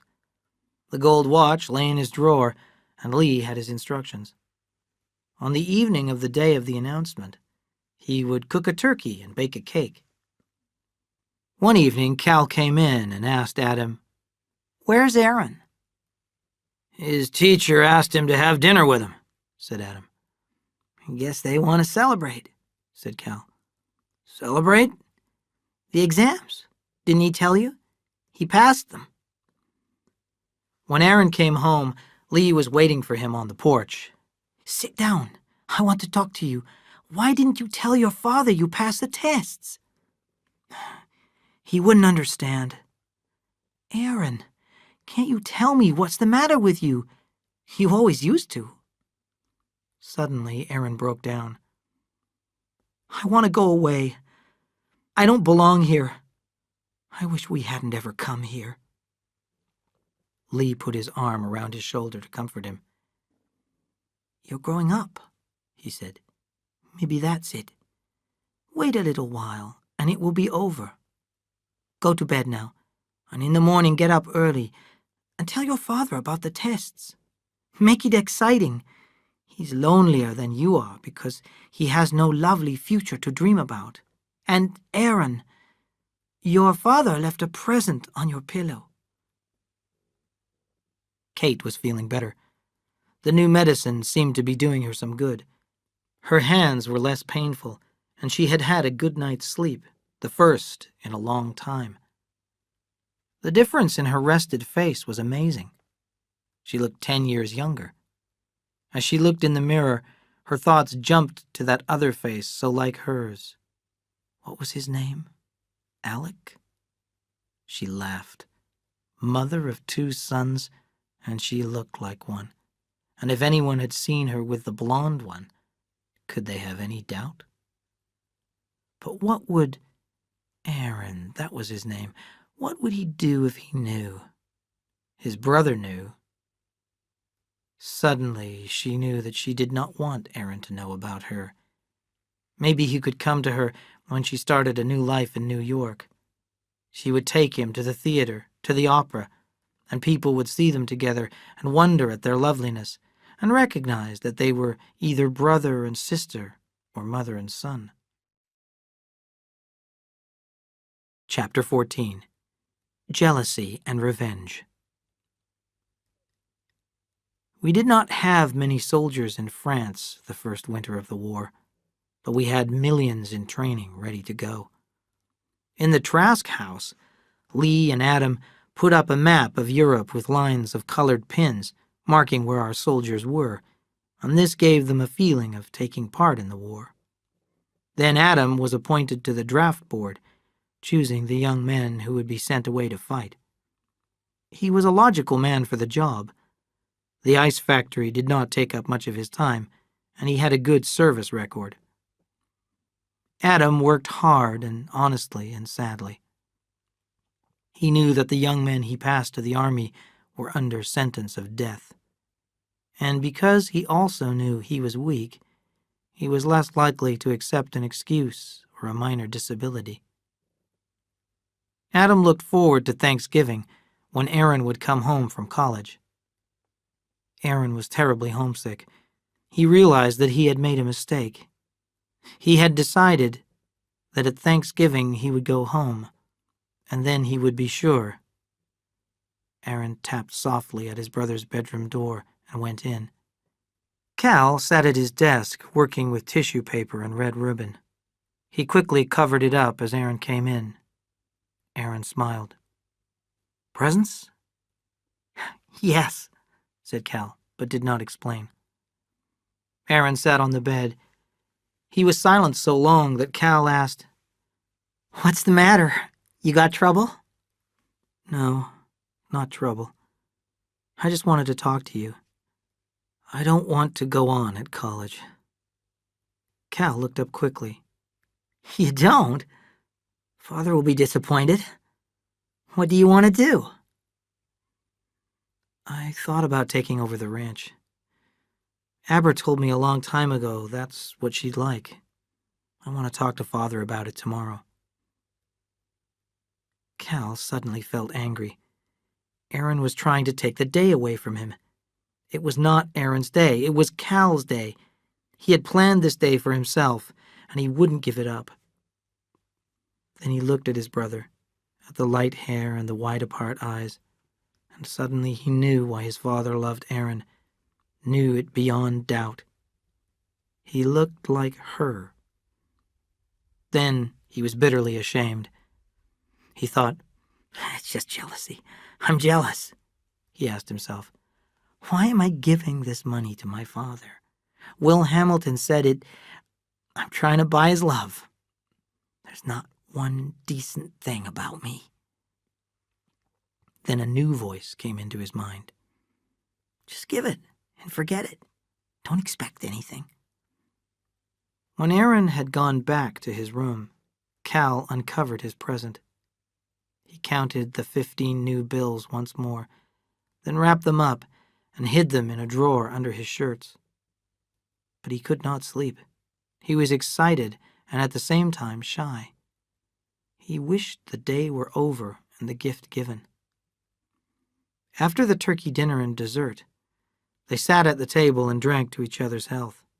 Adam said, "I guess we never have had such a good Thanksgiving." Cal reached in his jacket pocket, took out the red-ribboned package, and pushed it over in front of his father. "What's this?" Adam asked. "A present." Cal's eyes were full of joy. Adam unfolded the tissue paper and stared down at the money. He picked up the notes very slowly. "What is it?" Cal swallowed. I made it to give to you, to make up for losing the lettuce." Adam raised his head slowly. "You made it? How?" "Mr. Hamilton, we made it, on beans. We agreed to pay the farmers 5 cents, and then the price jumped. It's for you, $15,000. Cal caught a feeling of disaster in the air, and he felt sick. He heard his father say, "You'll have to give it back." "Give it back? The British Purchasing Agency can't take it back. They're paying 12.5 cents for beans all over the country." "Then give it back to the farmers you robbed." "Robbed?" Cal cried. "We paid them 2 cents a pound more than the market price. We didn't rob them." His father took a long time to answer. "I send boys out," he said. "I sign my name and they go out, and some will die and some will lie helpless without arms or legs. Son, do you think I can make a profit on that?" "I did it for you," Cal said. I wanted you to have the money to make up for your loss. I don't want the money, Cal. I thank you for the thought, but I would have been happy if you could have given me, well, what your brother has. If you want to give me a present, give me a good life. Cal stood up suddenly, and his chair fell over. He ran from the room, holding his breath. Adam called after him. "Don't be angry, son." Adam and Lee left him alone. He thought he would cry, but he did not. He felt hate spread through his body, poisoning every nerve. Cal went out to find Aaron as he returned from walking Abra home. "I want you to come with me," Cal said. "I want to show you something." "What is it?" "It's a surprise, but you'll be interested." The next day, Kate sat still and stared straight ahead, hour after hour. She saw the face of the blond and beautiful boy, his eyes mad with shock. She heard his ugly words aimed not so much at her as at himself. And she saw his dark brother leaning against the door and laughing cruelly. Why had he brought his brother? What did he want? The pain was creeping in her hands again, and now her right leg ached angrily when she moved. She thought about when she was a small girl with a face as fresh as her son's. Most of the time she knew she was smarter and prettier than anyone else, but now and then a lonely fear would fall upon her so that she seemed surrounded by a tree-tall forest of enemies. Then every thought and word was aimed to hurt her, and she had no place to run and no place to hide. Then, one day, she was reading a book, Alice in Wonderland. In the story, Alice had a little bottle that said, "Drink me." When she drank from it, she became very small. Kathy, too, had a little bottle of sugar water that she drank from and became smaller and smaller. Let her enemies look for her then. Kathy would be under a leaf or looking out of a spider hole laughing. And always there was Alice to play with. All this was so good. But there was one more thing always held in reserve. She had only to drink the whole bottle, and she would shrink and disappear and cease to exist.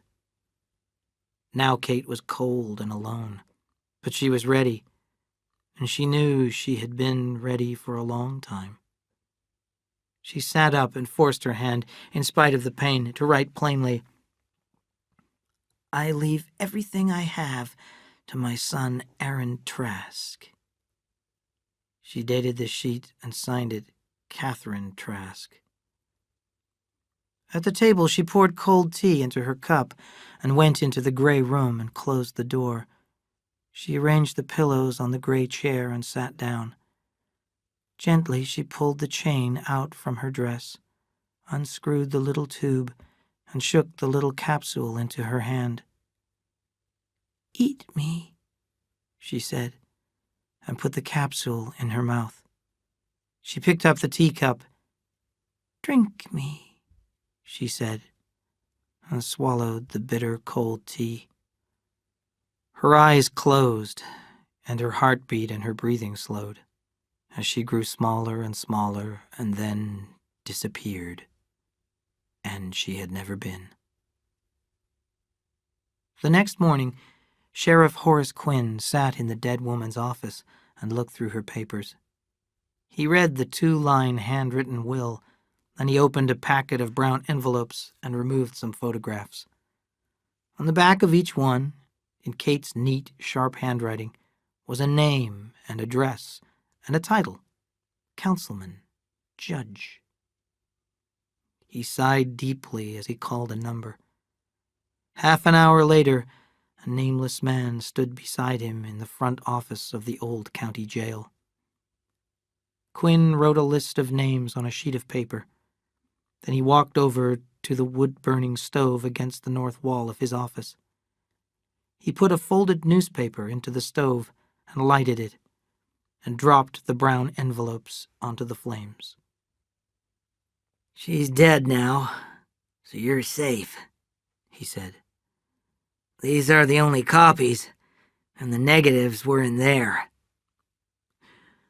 "Thank you, Horace," said the visitor. Horace picked up the list from his desk. "Here's a list. Tell everyone on the list that I've burned the pictures." Later that afternoon, Sheriff Quinn climbed up the steps of the Trask house. Lee brought 2 cups of coffee into the living room and went out.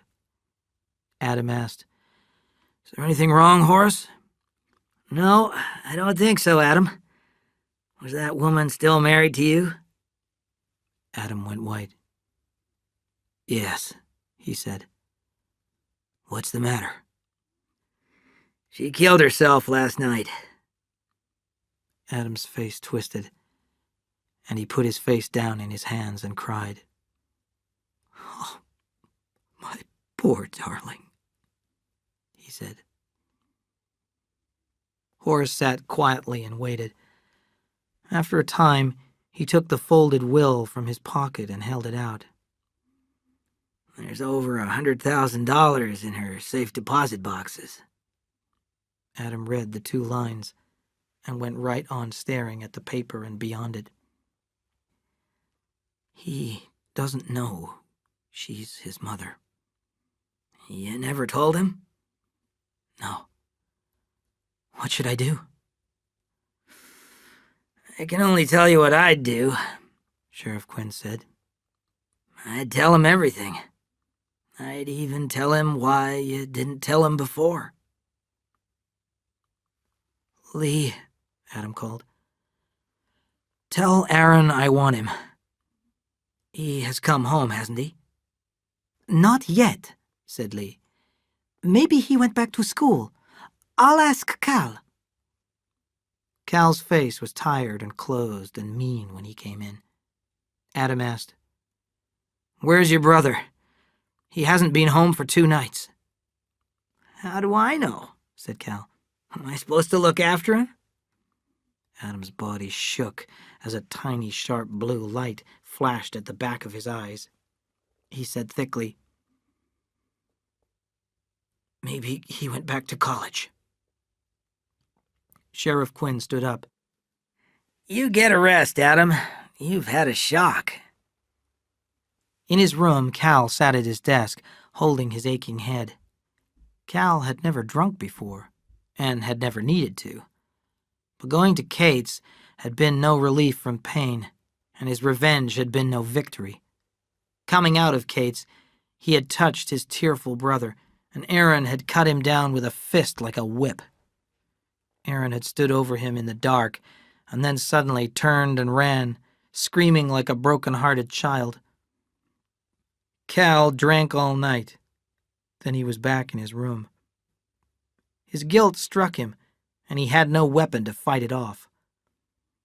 A feeling of worry for Aaron rose in him because Aaron could not take care of himself. Cal knew he had to find him and bring him back, even if he sacrificed himself.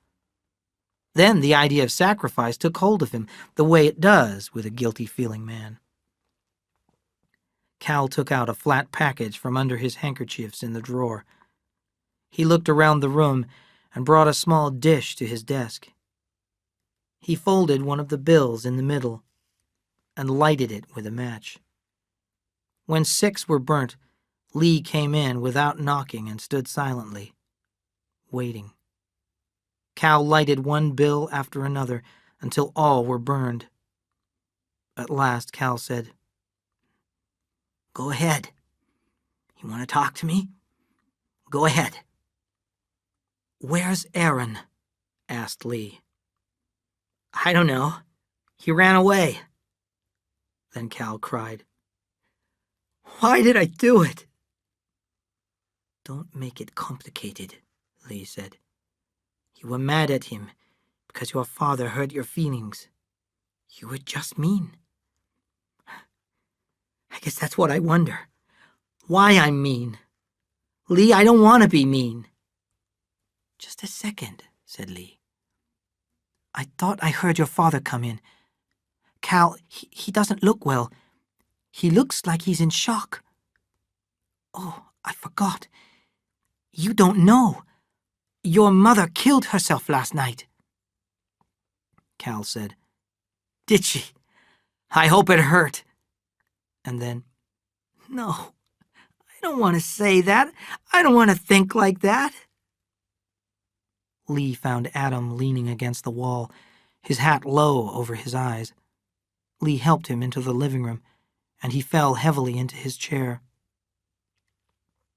His eyes were strange, and his speech had the sound of a dream talker, slow and coming from a distance.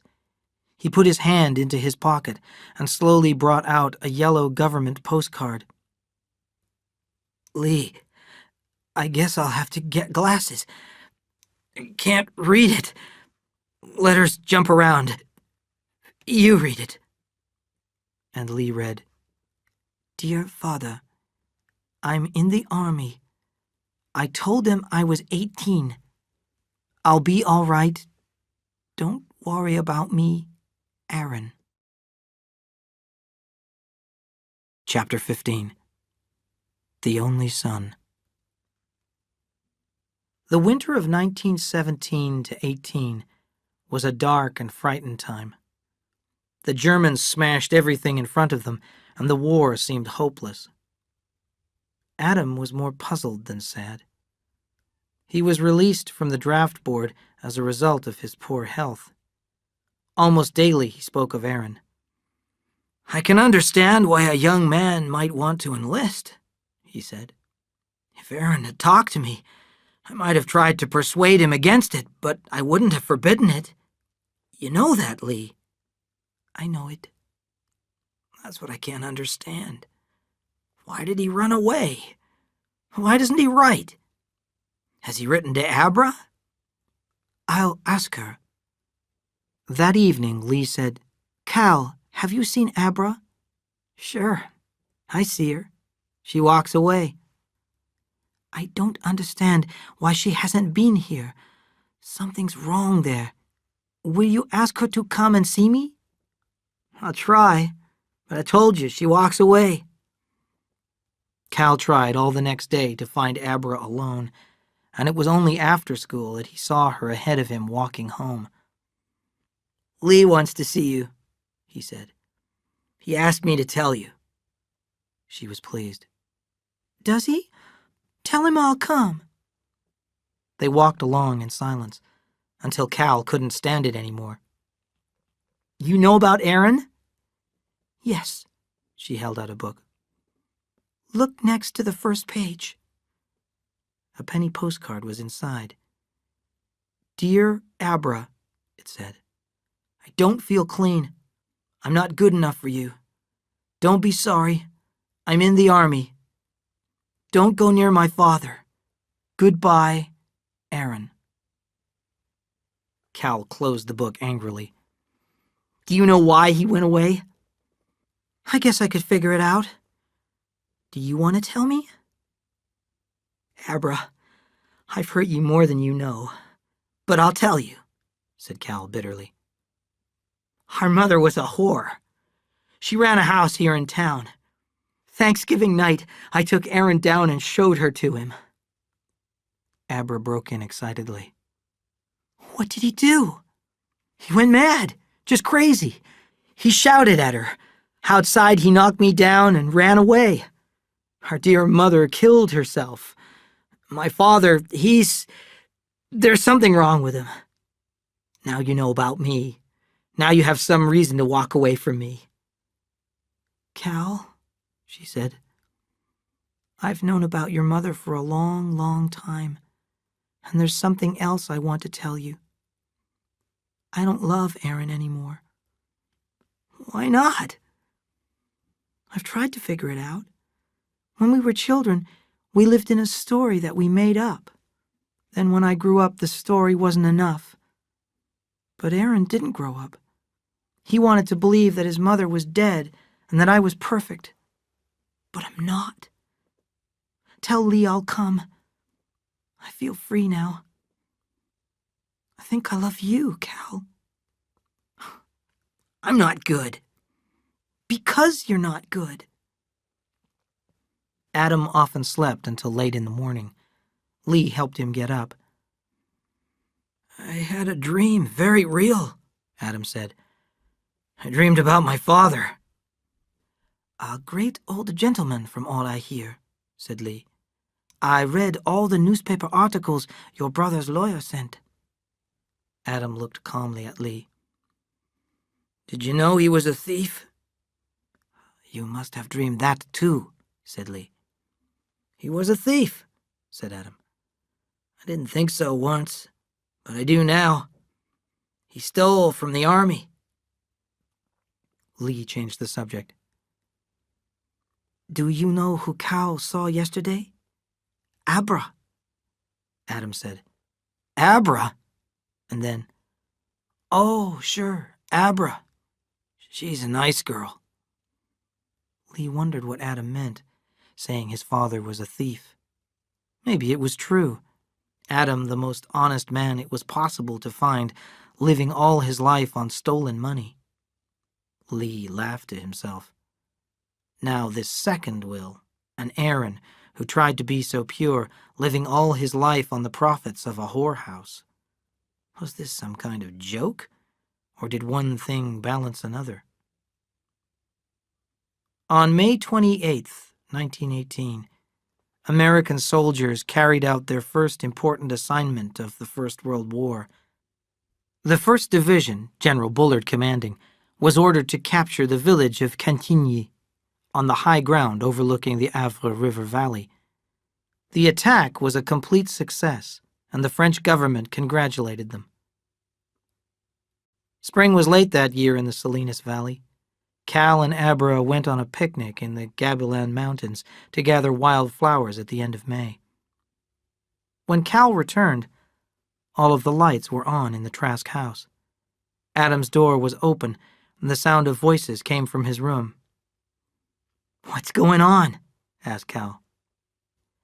Lee looked at him and swung his head toward the table where the open telegram lay. Your brother is dead, he said. Your father has had a stroke. Dr. Murphy came out carrying his bag. How is he? Cal demanded. I'll tell you all we know. You're the head of the family now, Cal. Do you know what a stroke is? This one is a leakage of blood in the brain. Certain areas of the brain are affected. He can't move his left side, and the right side only a little. In other words, your father is nearly helpless. Can he talk? A little. With difficulty. Don't tire him. Cal struggled for words. Is he going to die? We don't know.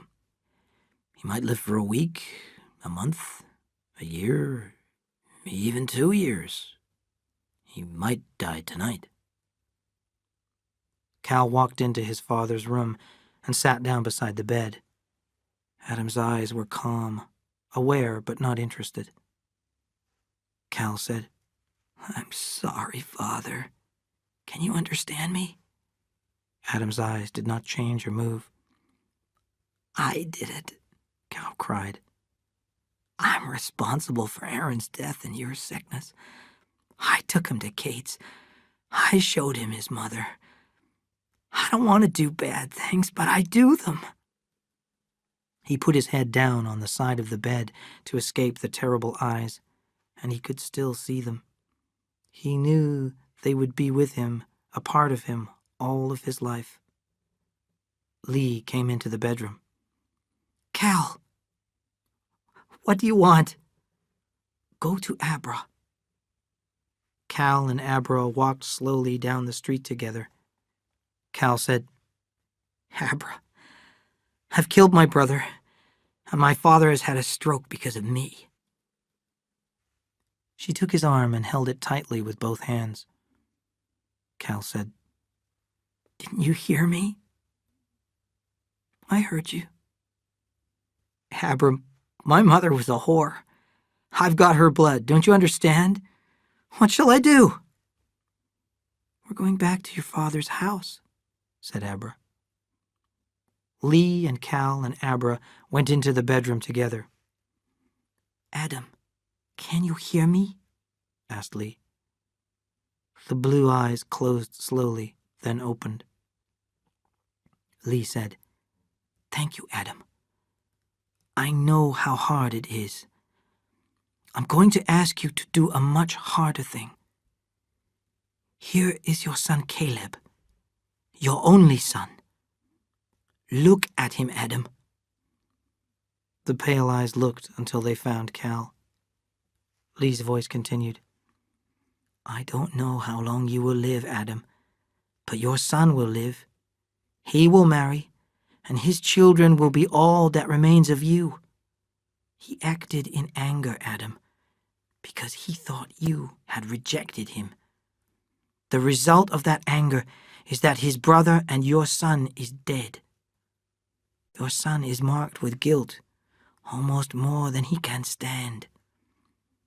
Adam, please forgive him. Don't leave him alone with his guilt. Adam, can you hear me? Forgive him. A terrible brightness shone in Adam's eyes, and he closed them. Lee said, Help him. Give him his chance.